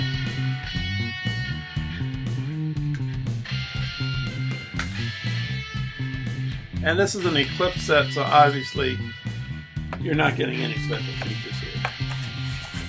Okay, next up, be back in just a second, just a split second, so be back in just a split second.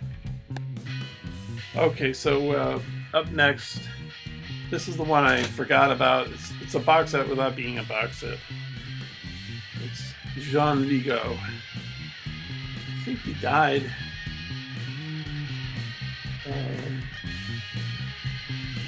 He had a brief but brilliant career. You know. Oh, he died of tuberculosis at the age of 29. So, anyways, you got Apropos Denise. I think the Nice is a river in Japan, France. I mean, Therese, Zero de Conduit, and La Lante. Now, I think I've seen La Lante, and I think I've heard that Zero de Conduit or Zero de Conduct or whatever is supposed to be a really good movie.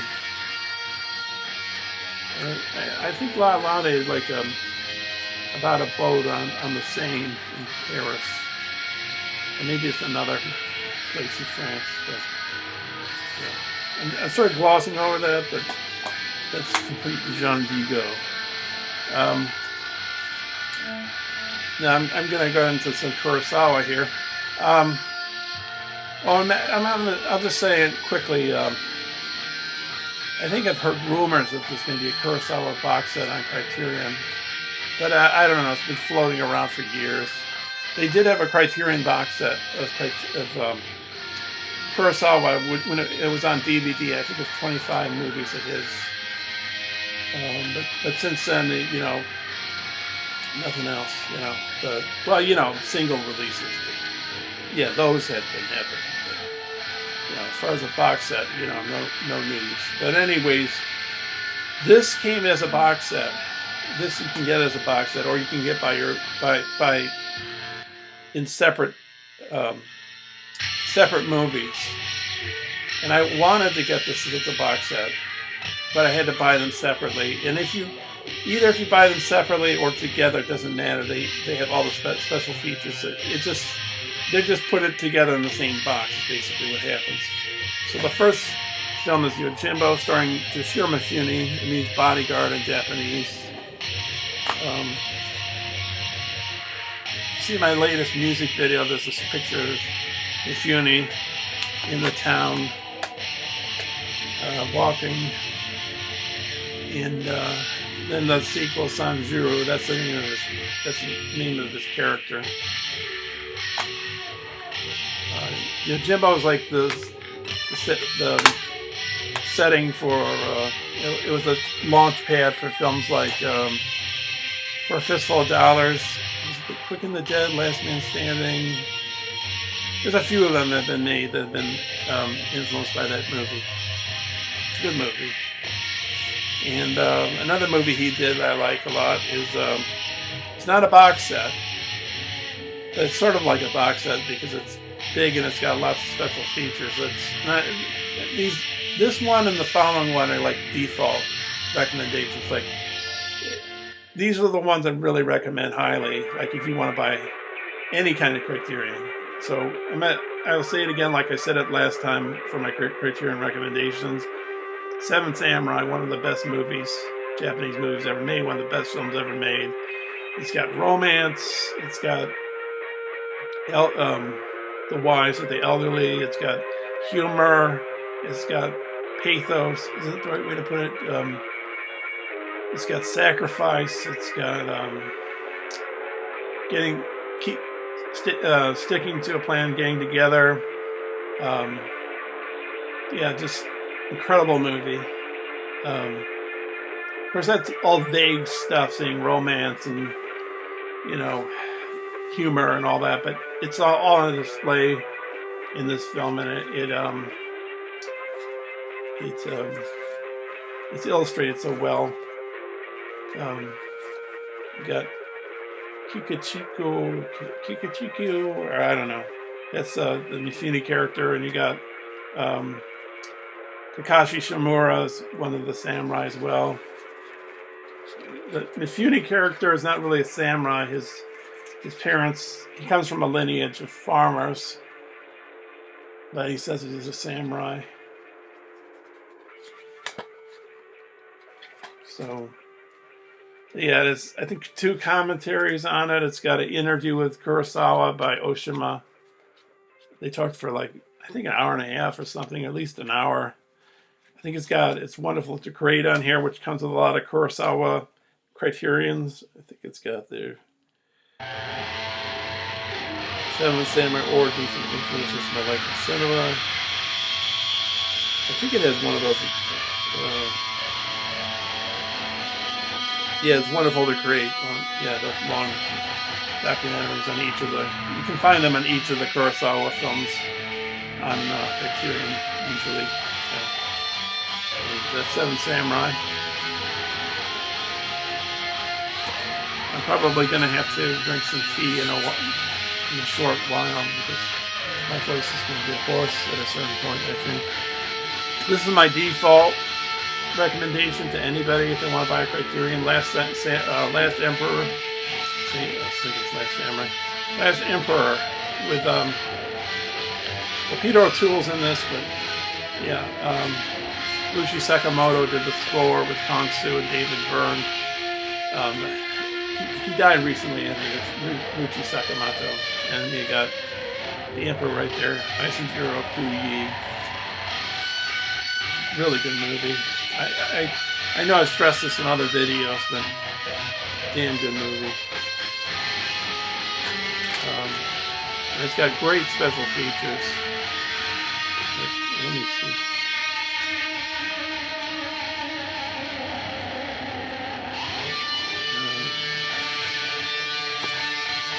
Still got that, what you call the new car smell to it.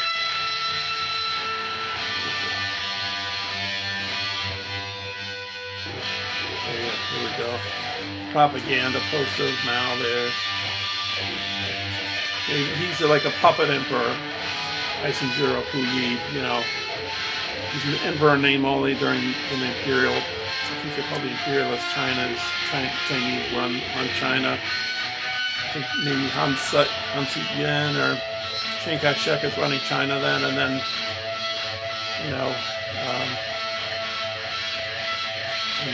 the communists take up. The Japanese first. Yes, the Japanese. They occupy a large area of China, and they make him a puppet emperor in a place. I guess they call it Manchu Kuo, but I think it's Manchuria. But I think they bastardized the name and call it Manchu Kuo. So lots of special features, documentaries about behind the scenes stuff and stuff about the actual time period, and a nice booklet. And I think I read the booklet. I don't always read the booklet, but I think it's a nice booklet. And I will say that my friend Sasha, he was saying that,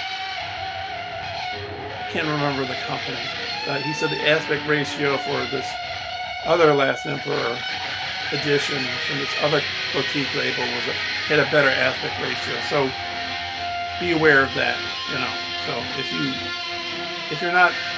don't care about aspect ratios, like I sort of don't. I mean, it's in widescreen. Maybe pick up this if you're like really. If you're more concerned about that, then maybe do your research and pick the one that has the better aspect ratio. Okay, so I'll be back in just a second more. Okay, so right now I have two in my hands, and there's another one that I have too that it's part of a 4-part series, so I'm gonna have to include that a little later.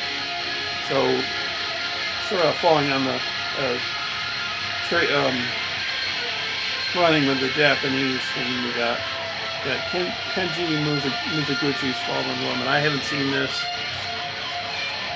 With these Criterion sales, I bought them like crazy because they're on sale, and they're cheaper.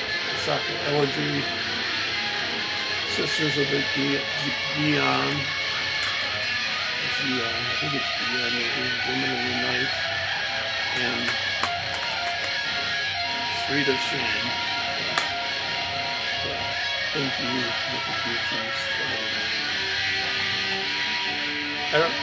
I sort of like to be surprised by some of these things, and most of the time Criterion delivers. There's a few times where I wasn't pleased. Like there's like Vampire. I thought it was just kind of bleh. What's that other one? Oh, Carnival of Souls. I thought that was really dull. So yeah, I'll be planning on getting rid of those. Yeah. Of course, I think they're both DVDs, and sometimes I have a hard time selling DVDs on eBay, so I have to really mark them down. I don't know if it's worth it. Anyways, so I work at a library. I think I picked this up at the library. So it's the Furies. It's a Western by Anthony Mann, who was I believe the director at first for Spartacus. Like the first 5 minutes of Spartacus are directed by Anthony Mann, and then the remainder is directed by Kubrick. Kirk Douglas wanted, because Kirk Douglas was in Paths of Glory, he has a favor for Kubrick to direct Spartacus. But after the experience of that, Kubrick was in a contract with Kirk Douglas at the time, with his producing partner, Robert Harris. I can't remember his name. Kubrick's producing partner. And they broke the contract with Kirk Douglas, and Kirk Douglas wasn't too pleased, but whatever. And then they went on to make Lolita, and then they made Dr. Strangelove, and then Kubrick went his own way, and, continued on. So, anyways, I'll be back in just a few moments. Okay, so I'm back. I think this is the last time I'll talk about him in this particular stream, but not stream, video. But Terrence Malick He's a really great director. He's directed a lot of great movies. Now, as is the case with the New World, I like this. New World and Metacup's are my favorites, probably of Malik's. Maybe Tree of Life is in that same area too, but I included this as a box set because you've got two different versions. You got the theatrical version of Tree of Life, and you got the extended version. And usually I like films longer than shorter, but I think even though I guess I don't mind it totally, the longer version. I think the shorter one works a little bit better, you know. So it's got some nice special features on here, and this is just a really great movie. Tree of Life holds up really well. Okay, so we got that done. Okay, so now I don't know if Criterion's going to do more collaborations with Disney and Pixar, but here's the first one they've done, and that's Wall-E. Again, here's a single film, but I think it's got a 4K. If you want a 4K, and here it is for you. And I did have this. I think it was on DVD. The version I had before this on Pixar. Not on Pixar, on Blu-ray. Not on Blu-ray, DVD. The Pixar I had before I bought the Criterion. You get all that right there. Pictures, some artwork. I guess some ideas like what they're throwing around as to like how it should look. Storyboards, meetings. Deciding, what direction they want to go, and then you get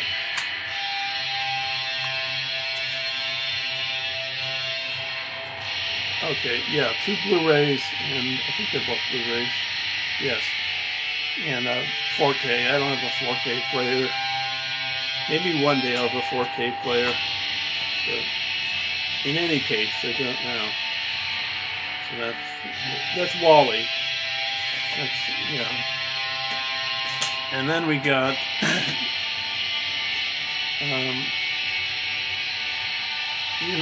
the Infernal Affairs trilogy, directed by Andrew Lai Kung and Alan Knock. This is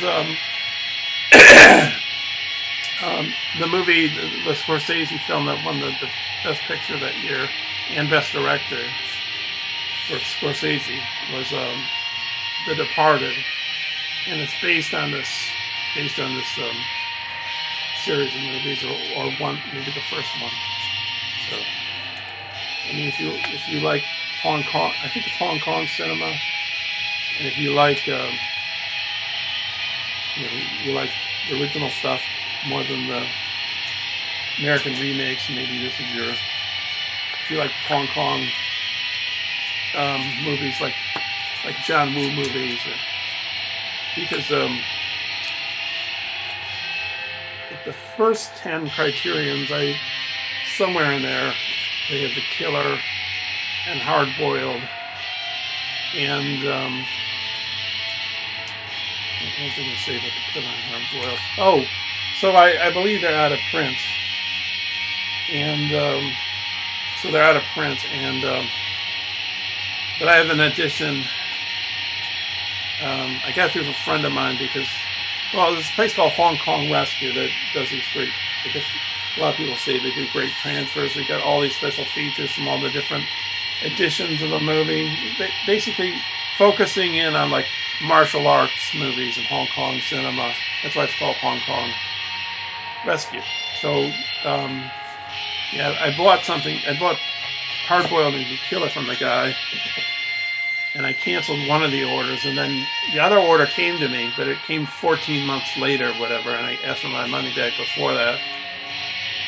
So I returned that, but I through my friend in the UK, I managed to get get copies of those Hong Kong Rescues anyways. So, but at one point in time, it was on Criterion's collection, but it's out of print, I believe. But there's a Hong Kong Rescue of it, and I believe it has the Criterion material as well as other material from other editions of The Killer and Hard Boiled, which are John Woo movies. John Woo would later go on to make what direction was that? So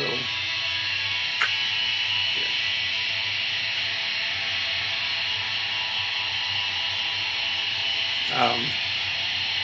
So this is Once Upon a Time in China. I'm distracted.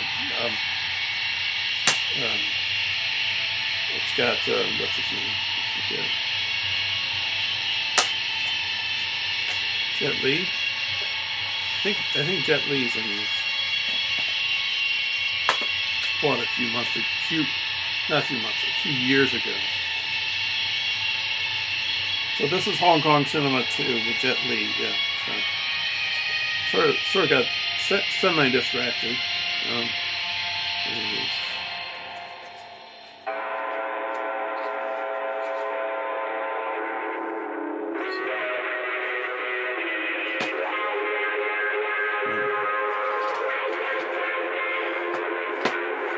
Okay, that's it.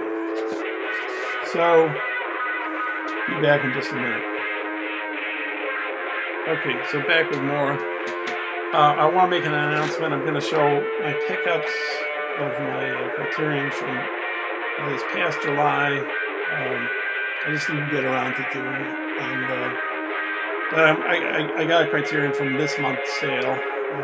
And I got it for the gift card. And so, yeah, I got one then, and I got another at another time. I'm digressing. The whole point is, I'll show you them soon. But that's a separate video. But two of those things that I got, I'm going to show now, and I'll reiterate those things. I'll show those things again in that pickups video. But anyways, this is a box set, Small X, 5 films by Steve McQueen. Steve McQueen is the director of 12 Years a Slave. He's a British director. So you get a whole bunch of movies here.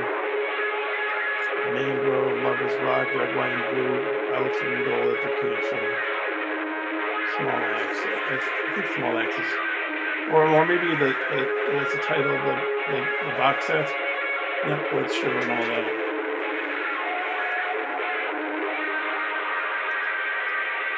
So, I saw a scene from this.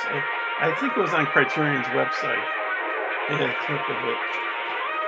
Like, these police people coming in, uprising, coming in to, like, close down a restaurant or something. I think they were racist cops or something. It said, these are English movies. I think they're they're British movies. That's it. So it has the Union Jack on the front there, so I think that's the name of the flag.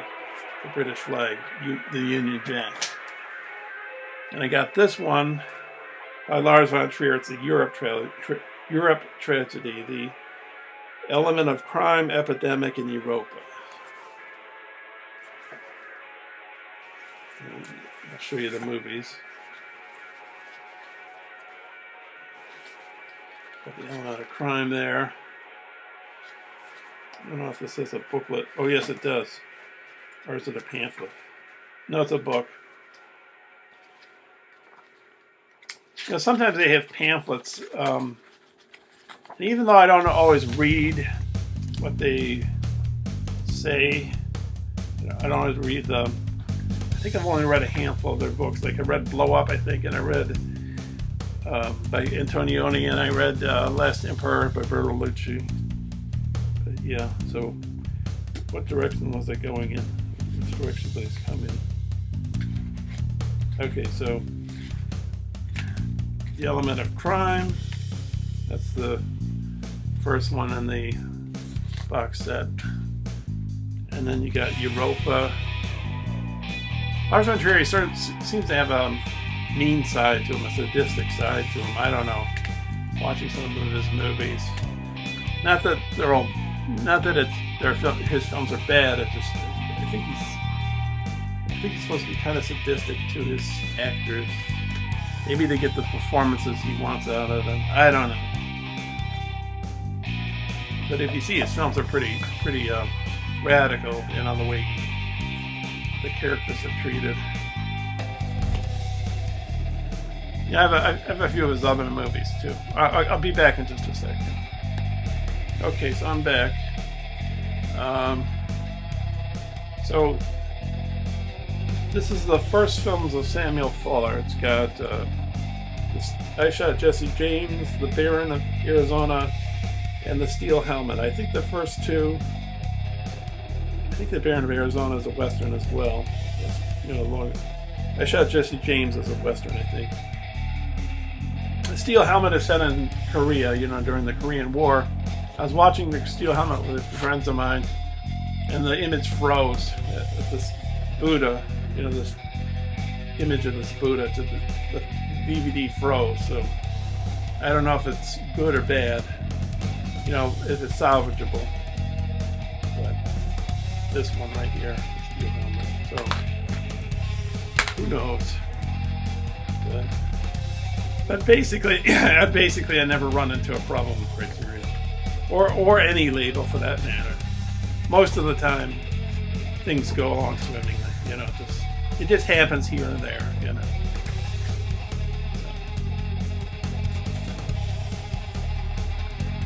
This one is sort of a mixed bag for me.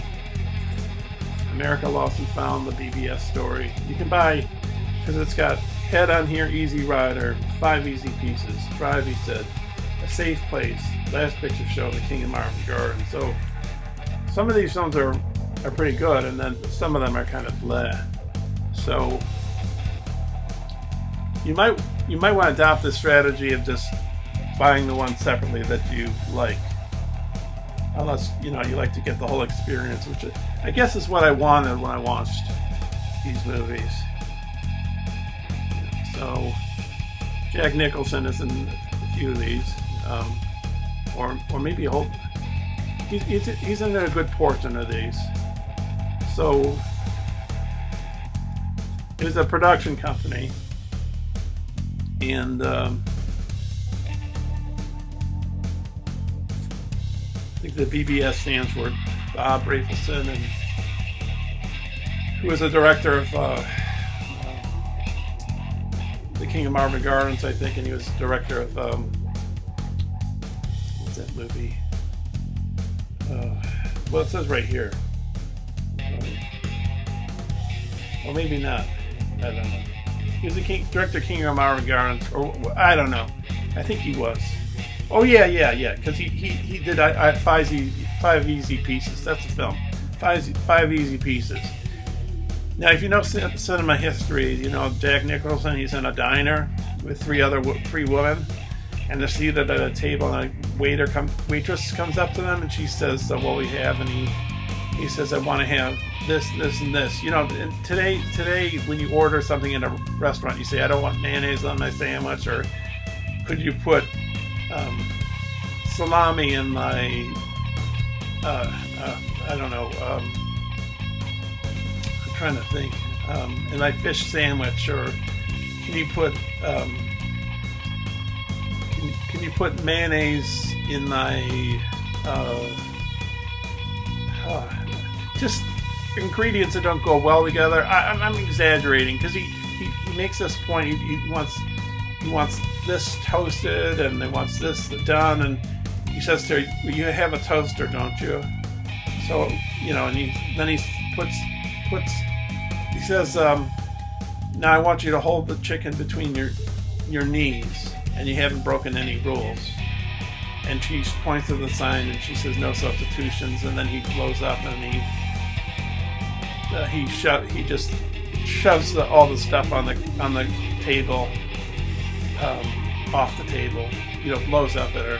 So, but it's a classic scene. Like, the director, Bob Rafelson, I believe, he says, even people that never seen that movie, everybody knows that scene. If you don't want to watch all this, and you don't have to, but I would recommend YouTubing 5 Easy Pieces diner scene with Jack Nicholson or something like that. You'll find that scene. Okay, so it froze up. I don't know. It's probably going to do it again, I guess, but because this is a 2012 MacBook Pro and I bought it used, and I guess that's one of the problems with it. But anyways, I'm digressing. So just look up YouTube on YouTube, Jack Nicholson 5 Easy Pieces diner scene, and you'll see what I'm talking about. But yeah, that's one of them. Head is the first one, which is a film that the Monkees were in. Maybe it's a play off, the Beatles fame with their films like Hard Day's Night and Help.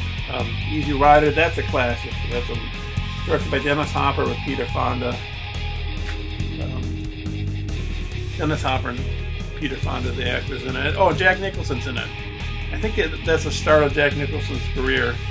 5 Easy Pieces, he's a pianist in the diner scene and works on an oil rig. He doesn't like his high bourgeois family that he's part of. And then Drive, he said, I think is directed by Jack Nicholson, the first film he ever directed. And then you have A Safe Place.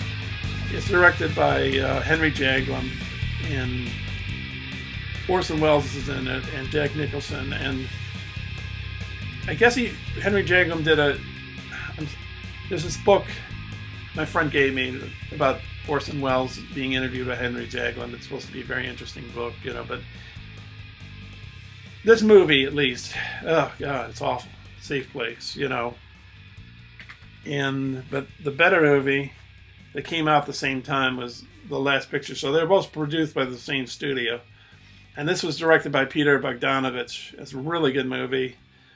It's like a dying Texas town, and the changes happening to young men after high school, and the Korean War, and the Last Picture Show, the movie theater they go to, and it's sort of a coming of age story in a way, partially. And then you had the last one, The King of Marvin Gardens. This features Bruce Dern and Jack Nicholson, and you have Ellen Burstyn from The Exorcist. Well, other movies too she's been in, and this another woman who's in it too. But that's the BBS story.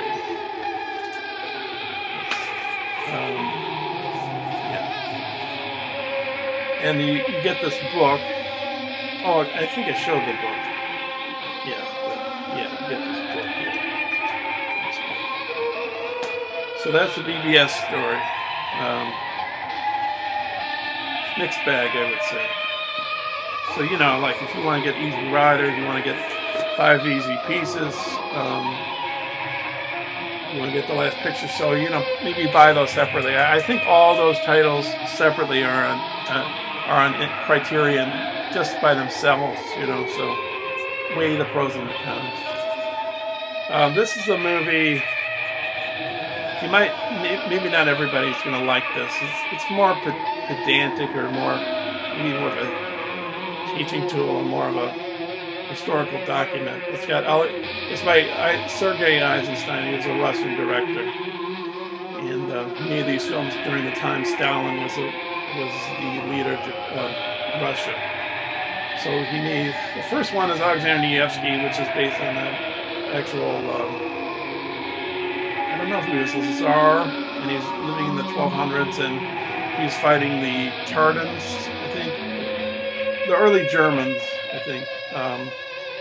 It wasn't popular at the time that Hitler and Stalin split Poland. But when Hitler passed the border point where he wasn't supposed to be, when the Nazis started moving into Germany, then this film got pumped up, and made into a big thing in the Soviet Union. And then he made Ivan the Terrible, parts 1 and 2. I think there was a third part, but I think it was never finished. There might be parts of part 3 on here. And I think it's subtly critical of Stalin.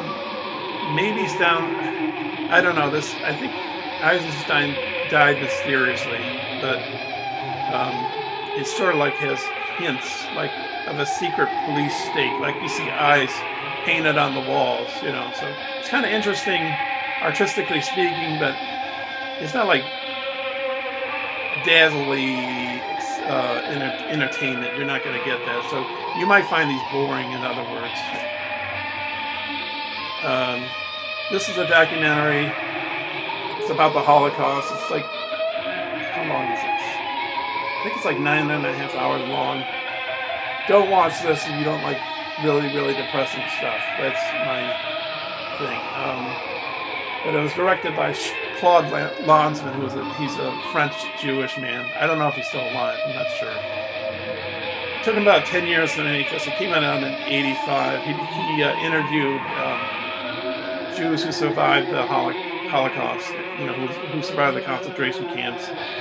He interviewed Poles. He interviewed actual Nazis. The Nazis at the time, when they were being interviewed, had no idea that he was a Jew, you know, and I think some of them found out during the time they were being interviewed, you know.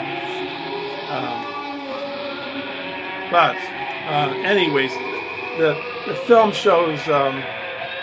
The film doesn't show any part of the Holocaust. It doesn't show film footage. It's more of like the point of it is to have people that are witnesses to it, and that's sort of like how the film operates, you know. So it's people remembering the Holocaust and not really showing the Holocaust. And there's a certain point to it in that way, you know, that it's done that way for a certain philosophical reason. All right, I'll be back with more films. Okay, so anyways,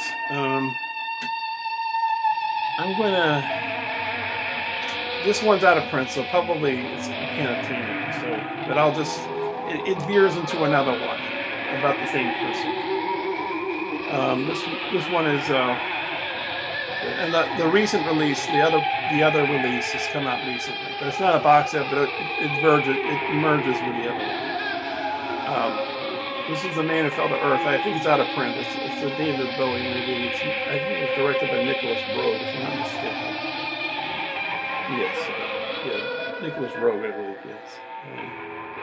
But David Bowie, I think, plays an alien in this. I think I've only watched part of it, but it comes with a science fiction book. Walter Tevis, the writer on this. Yes, it was Walter Tevis, or whatever. Yeah. And you know, but you know, this is the DVD. I don't know. I don't know if people really hate DVDs. I don't mind the DVDs all the time. It's not going to ruin my days if it's just a DVD. You know, sometimes it's easier for me to obtain them. I work at a library, so sometimes I've got access. Oops, what's that? I thought there was nudity. It isn't. But yeah. So you know, you'd have to find something like this on something like eBay or something. That's a place where you're going to find a movie like this. And I think I bought it for quite a hefty price, maybe twice the amount that it would sell for, you know, when it was around. Well, you know, before it was out of print. But it leads into this one. It sort of dovetails into this, and it's this is a concert movie. I looked at part of this, but it looks pretty cool. I picked this up recently. But again, this is David Bowie, and this is Moon Age Daydream. That's the title of the movie, and I think it's a documentary. So if you want to have some fun and they like David Bowie, then maybe this is for you. I haven't watched it all the way through, so I can't render a complete verdict on it, but it looks cool, you know. Then we have, now here's a box set. You know, it's up there with Ingmar Bergman's cinema box set, and sort of in the same, well, I guess it's sort of in the same ballpark as the Essential Fellini box set. But anyways, it's the Zatoichi box set. I gotta watch a lot of stuff. But anyways, I bought this a few years ago, and when it at full retail price, it goes for like $200. So I got it for about $100. Just some nice art on there. I don't think it has many special features. The only special features I think are like trailers. But it features all the Zatoichi films on Blu-ray and DVD. You know, I think Criterion at the time was in the Blu-ray / DVD combo phase of their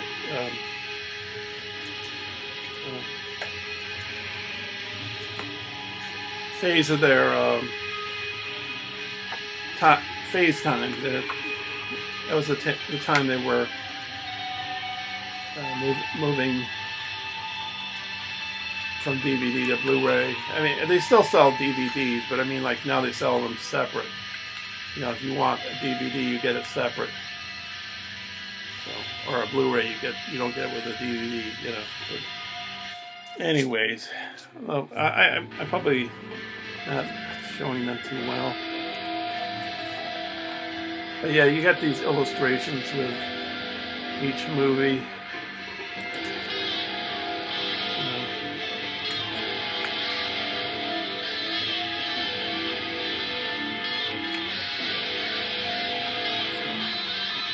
And Toshiro Mifune makes an appearance in one of these movies as Yojimbo, I believe, or Sanjuro fighting Zatoichi. You know, maybe it was just big money thing at the time. You know, like we have this great Toshiro Mifune character. You know, he's a big star in Japan. Let's merge him with the Zatoichi character.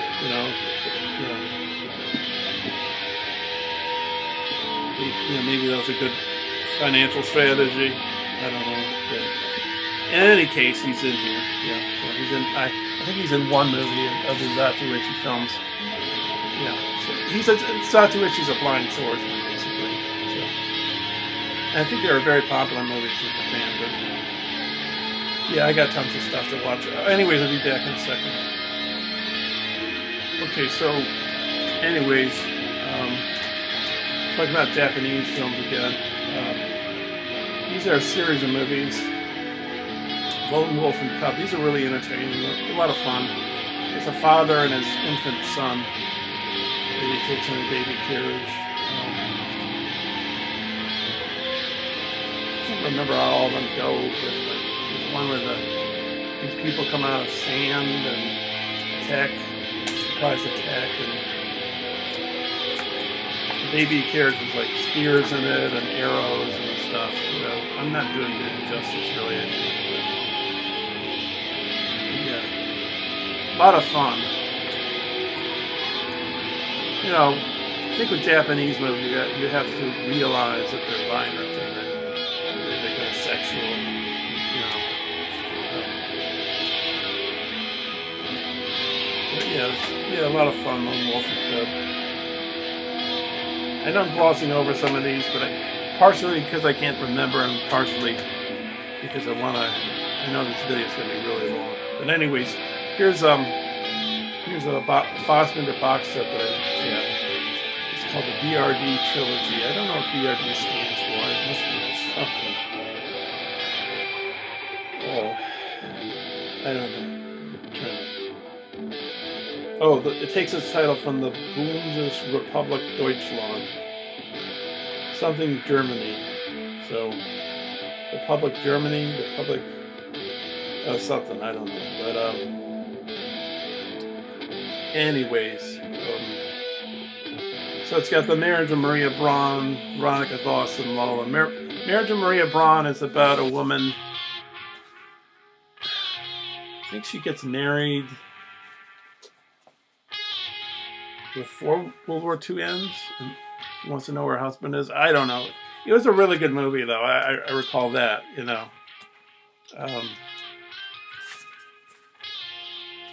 And, you know, he had some great actors and actresses that worked with him. Like, I think, like, Fassbender has his arms around her. I think that's Hanna Schygulla there. She played Kara in Bitter Tears of Petra von Kant. So yeah, he had some actors that he had, you know, his regulars, you know, like a lot of directors and actors do. Hanna Schygulla, she died recently. I can't remember her name. She plays a secretary in Bitter Tears. Irma Herman or something like that. I don't know. And then the woman who played Petra von Kant, what's her name? I wish I could remember. I should know, but I can't. But yeah, so anyways, yeah. One's a period film, I believe, like say in the maybe 1800s. That might be Lola or Veronica Voss. There's Fassbender there. So, and then I'll show the movies. You got the Marriage of Maria Braun there. And then you got Veronica Voss. And then you got Lola. I love his movies because they're so depressing. But yeah, one of his only film he made that had a happy ending was 8 Hours Don't Make a Day, and that's because it was a TV miniseries, and the producers would only give it to him unless, you know, on the condition that he made a happy ending. There's only one film of his I think I didn't like Something to Fly, or I don't know. But basically all of his films I love, you know. But anyways, so Orson Welles, you know, the trial came out in September or August? September, I think. Criterion. I ordered it. I'm waiting for it. But I've had this a while, and it has different versions of this movie called Mr. Arkadin, or maybe it's pronounced Mr. Arkadin. But it's a film he did, and it's got more than one version. It's got a commentary, interview with Wells' photographer Simon Callow, 3 half-hour episodes of the radio program The Lives of Harry Lime. That's in reference to Third Man, I think. On the comprehensive version, a new documentary featuring interviews with film historians Stefan Drossler and Claude Bartemus and Wells' confidant Peter Bogdanovich. Yeah. Peter Bogdanovich sort of gave Orson Welles. I better drink something. Orson Welles some tea. Not tea. I gotta drink some tea. He gave him a place to stay.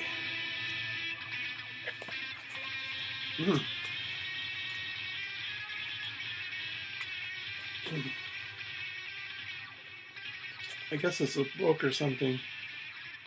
Oh, a novel, I guess. And then I've seen this movie before a while back, many years ago. It's got at least 3 different versions here. Pictures of Orson Welles.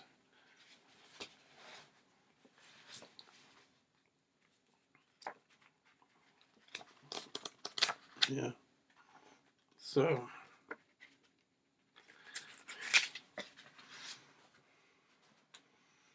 I gotta drink something because I'm gonna have to stop the video for a second, because otherwise I'm just gonna be battling my stomach, my voice.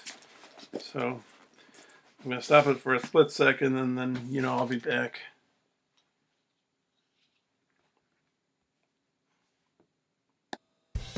Okay, so here's an Iranian director who has a few of his films, and there's this box set called the Coker Trilogy. I don't know, the director of the movies is Abbas Kiarostami, Iranian director. I do not know if he intended these to be actual three-part series. Got this nice set of sections. Where's a friend's house, the first one. And then life goes on. Where's a friend's house? The Iran and Iraq war just ended. I think they fought each other for about 8 years in reality, and it's a long history, of Iran and Iraq, the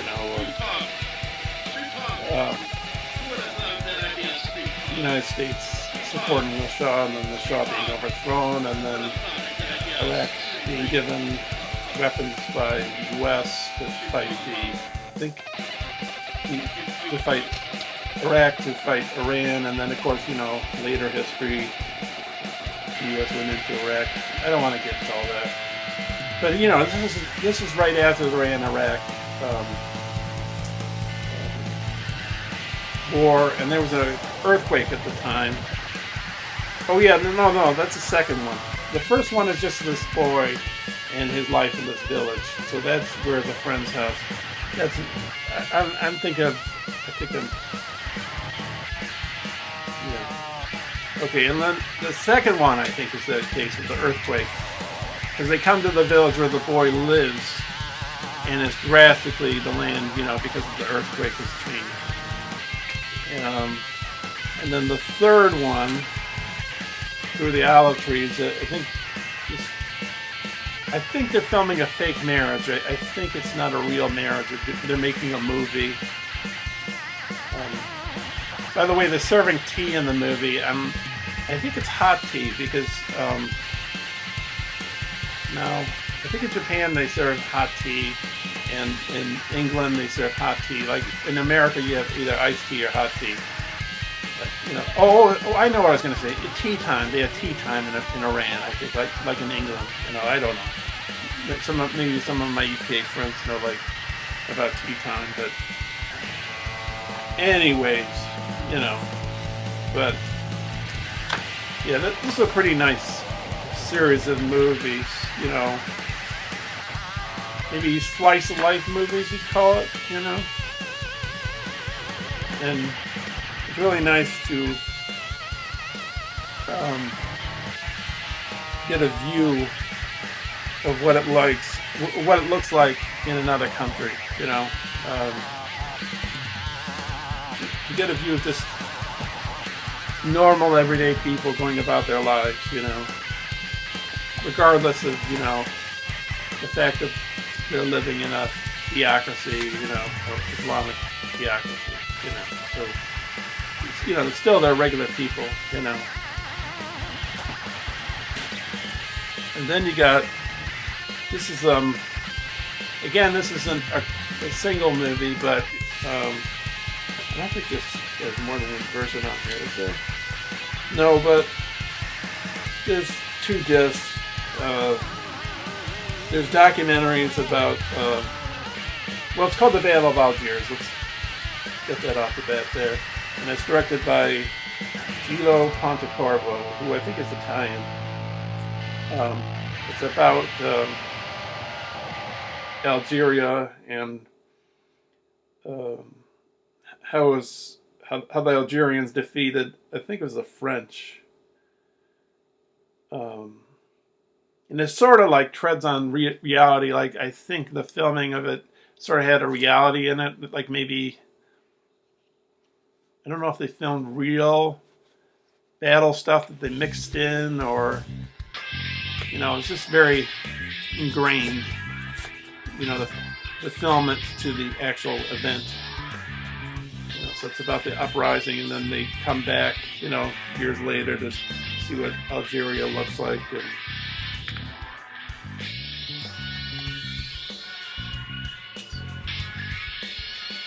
Oh, this is a Blu-ray, I think. I did have the DVD, but the library where I work at, they had a Blu-ray version. You know, the thing about the library where I work, people get rid of their DVDs and Blu-rays. So sometimes I come across not a lot. I wouldn't say a lot, but here and there, I might come across a Criterion. Like I came across The Furies, The Greatest Story Ever Told. You know, a few of them. The Battle of Algiers, I think. Because I think I sent the DVD copy to a friend of mine in the UK. Yeah, this is a Blu-ray, so I sent that copy. Oh yeah, and there's one more here before I continue on. There's one more for this part of the video. This is a box set again. Melvin Van Peebles, Essential Films. He's passed away. I think he passed like a year or so ago, fairly recently. He made the first blaxploitation movie, which was Sweetback Badass Song, which is this movie. He put his son in part of the film. And his son later on, when he became a man, he directed a sort of a docudrama, he played his father and he reenacted how they made it. So, like they had Adam West play Hugh Hefner, who I think funded Sweetback Badass Song, or at least was asked. But you also get other movies too, like this one, Watermelon Man, and you get The Story of a 3-Day Pass. I haven't watched. The only films I've seen are Sweetback Badass Song which I saw. I think I saw it like a drugstore or something, so I bought it because, I knew it was the first blaxploitation film ever made. Don't play as cheap.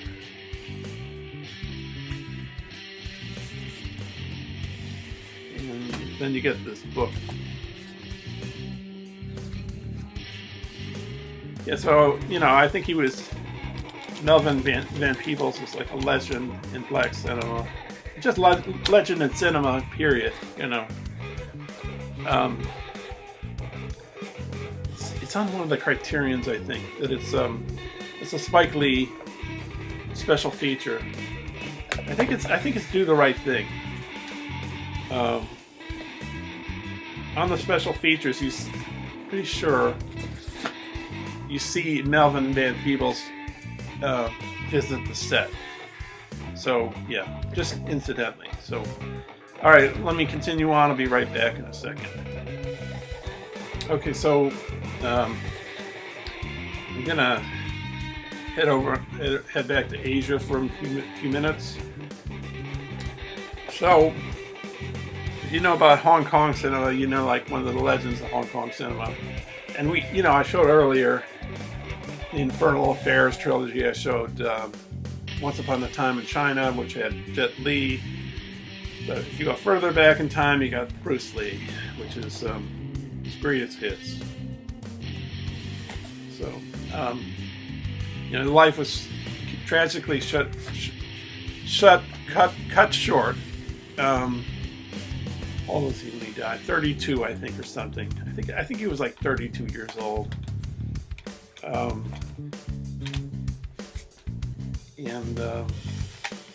But anyways, he made how many movies did he make? 5 movies? 4 movies? No, I don't know. It was 1, 2, 3, 4, 5. Technically 4, but really 5. The 5th one took footage of him and mixed it with footage of other people. So yeah. It's got some documentary material, I think it's got, The Big Boss is his first film. I think he did that in Thailand. He shot that in Thailand. I think he worked for the Shaw Brothers for a while. Maybe he broke from them. I don't know. I think he was the Green Hornet. in America, and then he went back to Hong Kong to reignite his career. Then he did the last one he did just before he passed away was Enter the Dragon. He co-starred with John Saxon. You would know him. I don't know if I know John Saxon, his filmography awfully well, but he was in Nightmare on Elm Street as Nancy's dad, as a police officer. And I know he's been in other movies, been shows and all that, but I don't know exactly what they are. There's a film that was made after Bruce Lee's death called Game of Death, and it's sort of controversial in a way because they took footage of his funeral for some of the movie, and so that didn't please some people. And another thing is, like, some of the actors play the Bruce Lee role. He gets like a name, I don't know, I can't remember the name, like John Lee or something like that. That's him in the Bruce Game of Death right there. And I think that influenced the suit that Uma Thurman wore in Kill Bill Volume 1 in the House of Blue Leaves, when she comes in on the motorcycle, and then that yellow tracksuit. But yeah.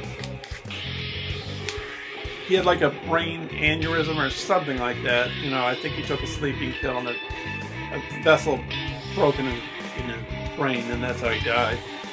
Anyways, so like in Game of Death, like there's obvious footage of him like going up this pagoda and fighting all these different masters of fighting, and one of them is Kareem Abdul-Jabbar, who Bruce Lee taught, and so those are obviously Bruce Lee fighting. But then there's other scenes like when there's motorcycles in a warehouse that's not Bruce Lee. There's a very obvious shot. I think it's supposed to look like a reflection in a mirror, but you can tell it's a cut-out photo. Even though that's kind of cheesy, I don't mind it. So, Game of Death I like. I think it's not a bad movie. I mean, is it a great movie? No, but, And Enter the Dragon's pretty interesting. It sort of has a Lady from Shanghai. What's the other movie? I think there's 3 movies that had that mirror sequence, where they break through mirrors. There's Lady from Shanghai. Oh, and Snow White and the Seven Dwarfs. Yeah, so yeah, that mirror scene. I think it's Snow White. Yeah. But anyways, and then a person that would later go on to great fame in Hong Kong, Jackie Chan. Now, I know this is not a whole bunch of movies, it's just 2, but technically it's a box set because it's 2. It's got Police Stories 1 and 2 in it. And the interesting thing about Jackie Chan was he did his own stunts. Like there's a stunt where he goes down a string of lights. I think it's like a shopping mall. And he's electrocuting himself as he's going down. And that's no fake, he's really literally electrocuting himself. Because, when they did those stunts in Hong Kong cinema, unlike American stunts, they don't play it safe. They actually hit each other. They don't, where am I? There I am. Yeah, so, and another thing to differ Bruce Lee and Jackie Chan is their fighting styles. Two things. Well, Bruce Lee had sort of a comedic flair to himself. He liked to do comedic things. Jackie Chan liked to be kind of silly too. But a thing about that makes them different from each other is Bruce Lee would fight one person at a time, and Jackie Chan would fight 2 to 3 people. Yeah, Jackie Chan would just work, fight 3 guys at a time. So I'm gonna hustle a little bit, but whatever. This is I can't remember which Scandinavian country he's from, but I think it's Norway. Or is it Finland? No, maybe it's Finland. I still haven't watched these, but I go crazy with these sales. I bought these a while back, but the guy's name is Akiki Kuromaski. So this is Leningrad Cowboys. I think at the time there was a Criterion channel they were promoting this filmmaker. Leningrad Cowboys Go America. Leningrad Cowboys Moses. I think this is a documentary series, maybe. Total Balalaika show. Balalaika are those like guitarists that the Russians play. Maybe I don't know. Maybe that's not specific enough. Maybe they come from a specific area in the Soviet Union. Balalaika, whatever. I think it's Finland. He's from. He's one of those places. I think it's Finland. And you got the Proletariat trilogy here.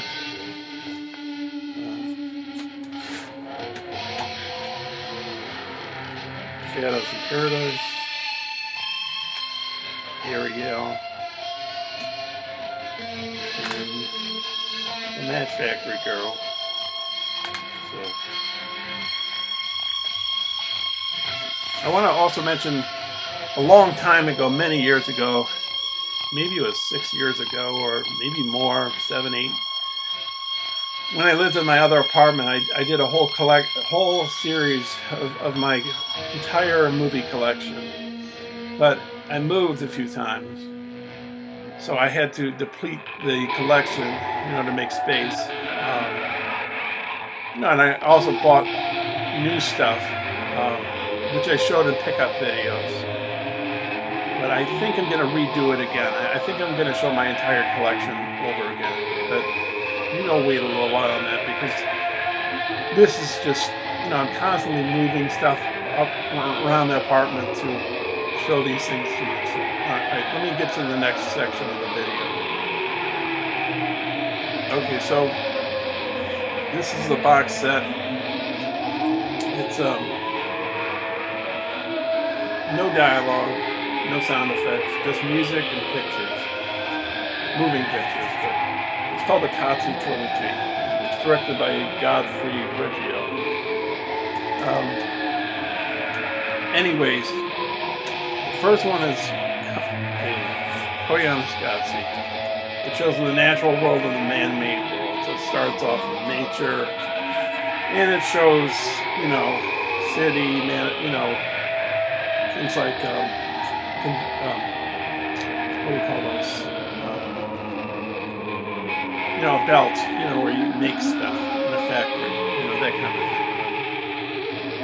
Oh, I can't think of the term.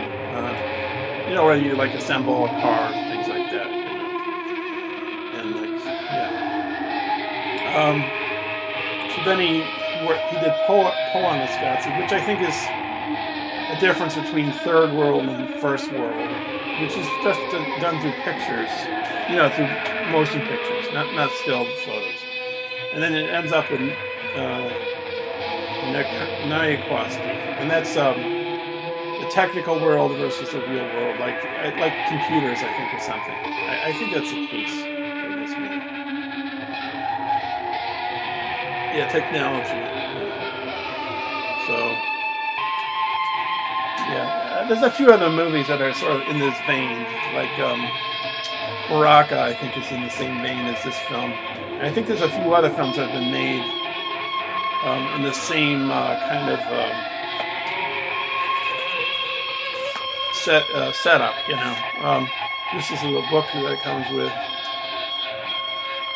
But the music is quite nice. It's by Philip Glass. I don't think he wanted to do music for a movie initially, but then he did this. And I think, Philip Glass has done music for other movies since then. If you know, write in the comments. And I'm pretty sure that's the case. But anyways, at the time he didn't. I think he didn't want to make a score for a movie.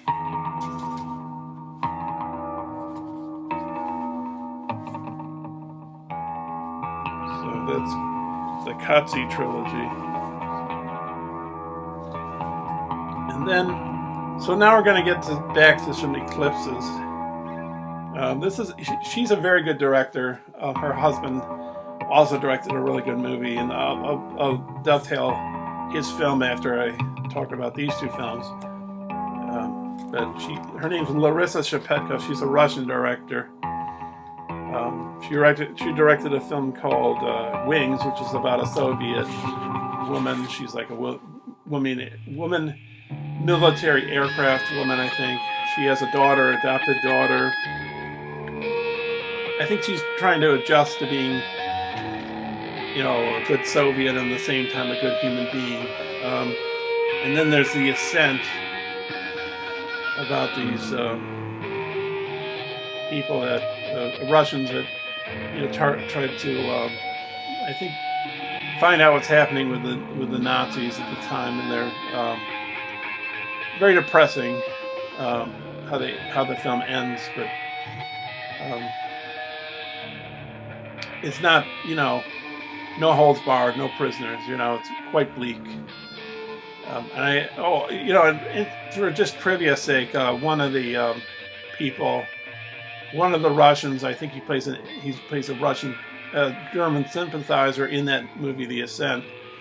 He plays the writer or the scientist or whatever, I think, in Stalker by Tarkovsky. I think it's the same guy, but and you can also get The Ascent by itself and not in the Eclipse box set with lots of special features, because I had that. Well, I looked at it. I think it was just a DVD, and I sent it to a friend of mine. So I don't mind just having the film. And anyways, so how it dovetails into her husband. Her husband's name is Alim Klimov. I don't know if I'm pronouncing that correctly, but he made a film called Come and See, which is sort of similar to The Ascent. And The Ascent came out in, I think, 1977, and his film Come and See came out in 1985, and it's about a boy who's subjected to the horrors of war, the Nazis and bombings and terrible things being done to his homeland and the people that live in his homeland. It's pretty bleak. I like it. It's a good movie, but yeah, I know it's hard for people to watch, I guess. Okay, so now we're getting to Silent Ozu, Tokyo Chorus, I Was Born But, and Passing Fancy.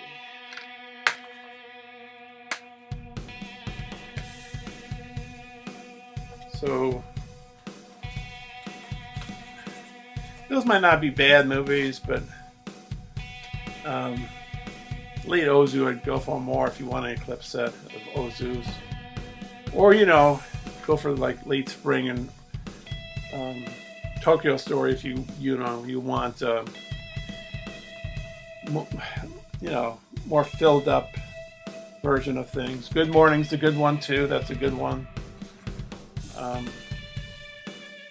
But these are the crime films that Ozu made. Walk Cheerfully. He made this early in his career. Oh, I was going to say, so yeah, Hitchcock, mostly he's made suspense movies. This one's called That Night's Wife.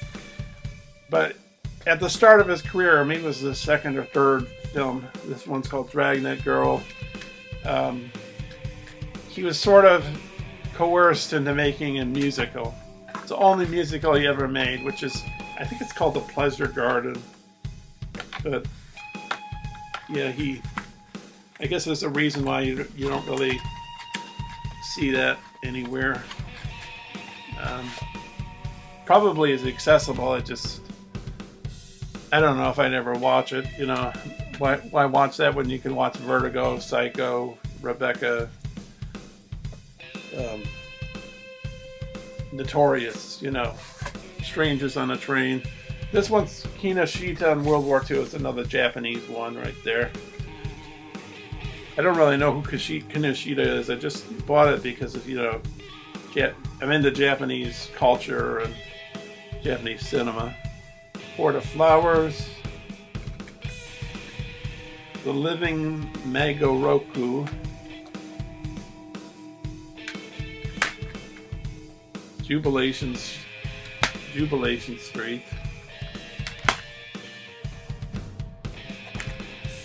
Army. And Mourning for the Ozone family. So,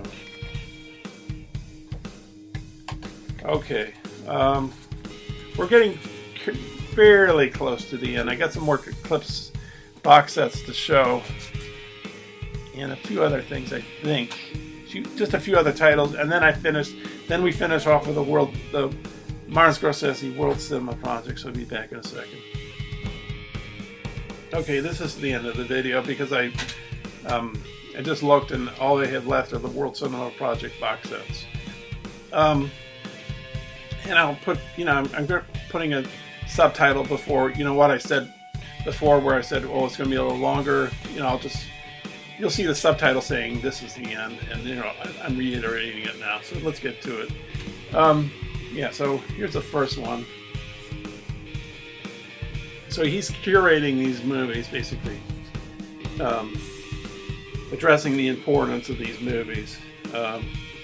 So this was the first one he did, and then introductions by him and interviews with the filmmakers, I think, and visual essays, programs. I don't know if it has tons of special features. Oh no, there's some special features on here. Interviews, programs, visual essays. So that, yeah, there is some stuff here. Booklets. There's a booklet. In this particular instance right here, yeah, it's a dual format edition. So, but anyways, we got Tuki Buki, Reeds, River Called Titus, Dry Summer, Trances, and The Housemaid. Now they come from various places around the world. Like Tuki Buki comes from Senegal, Reeds, Mexico, River Called Titus, India, Bangladesh, Dry Summer, Turkey, Trances, Morocco, and Housemaid, South Korea. So, but anyways, I'm just gonna briefly show them here.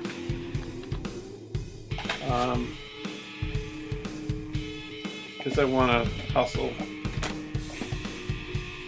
And you got the booklet. All these movies I've only watched Tuki Buki. Oh, also you can get Tuki Buki by itself if you want. Because, Criterion does that with some of their films. Like the BBS story that I was saying. Easy Rider, 5 Easy Pieces, Last Picture Show you can get by yourself. And there's other ones too in that particular instance. Like The Ascent by Larissa Chapetko, you can get that as well, separate. Not in Eclipse. And this one's Insane Philippines, Mysterious Object Canoe, Thailand, from a director called, I don't know how to say his name, Apatatong Yearsis. He had a residency at the Jacob Burns Center in Pleasantville, New York, and he just told people to call him Joe. He directed a movie called Uncle Boomy, Who Can Recall His Past Lives, which won the Palme d'Or at the end, I believe. But I saw that there, Uncle Boomy, and I saw a movie he directed on video. What's the name of it? I can't remember. But this is another one of his. Revenge, Soviet Union, Limit, Brazil, Law of the Border, Turkey, and then Taipei Story, Taiwan. And again, pictures here.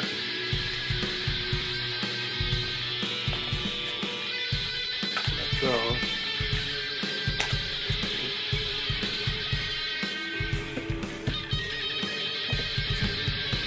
I got 2 more boxes to show you, and then we can ramp it up.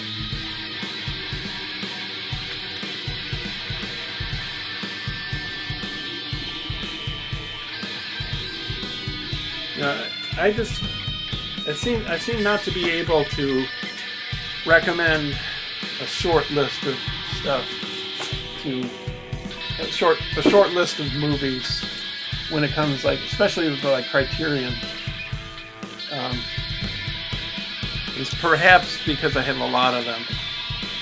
Okay, so now this is the third one, with Lucia, Cuba, After the Curfew, Indonesia, Pixo, Brazil, Dos Monges, Mexico, Soleil o Mauritania, and Downpour, Iran. So those.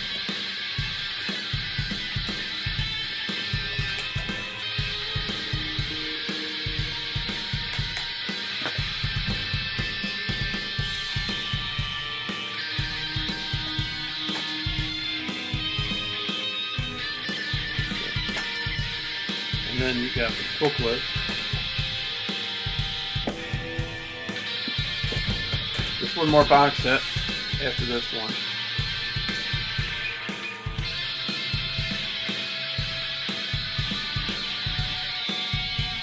All that.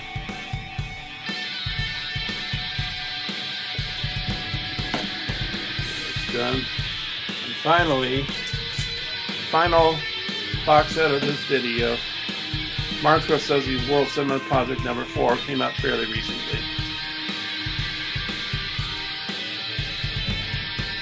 We got Sambi Zanga, Angola, Prisoners de la Terrier, Argentina, Chess of the Mind, Iran, Munamoto, Cameroon, Two Girls on the Street, Hungary, and Kalpana, India. So, oh, this is upside down, I think, here. Okay, so we've got first one here.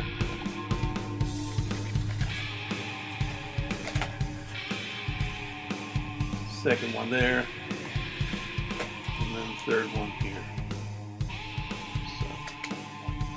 So, okay, so I'll just briefly leaf through the booklet and then we can wrap it up here.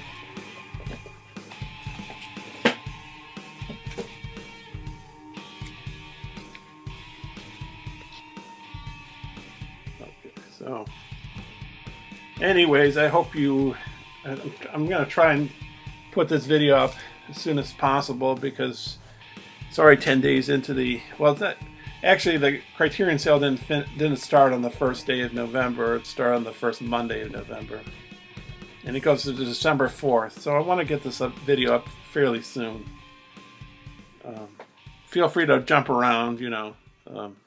I might put subtitles at the start saying, you know, feel free to jump around, or, you know, the video start at this point and stuff like that, you know. So anyways, yeah.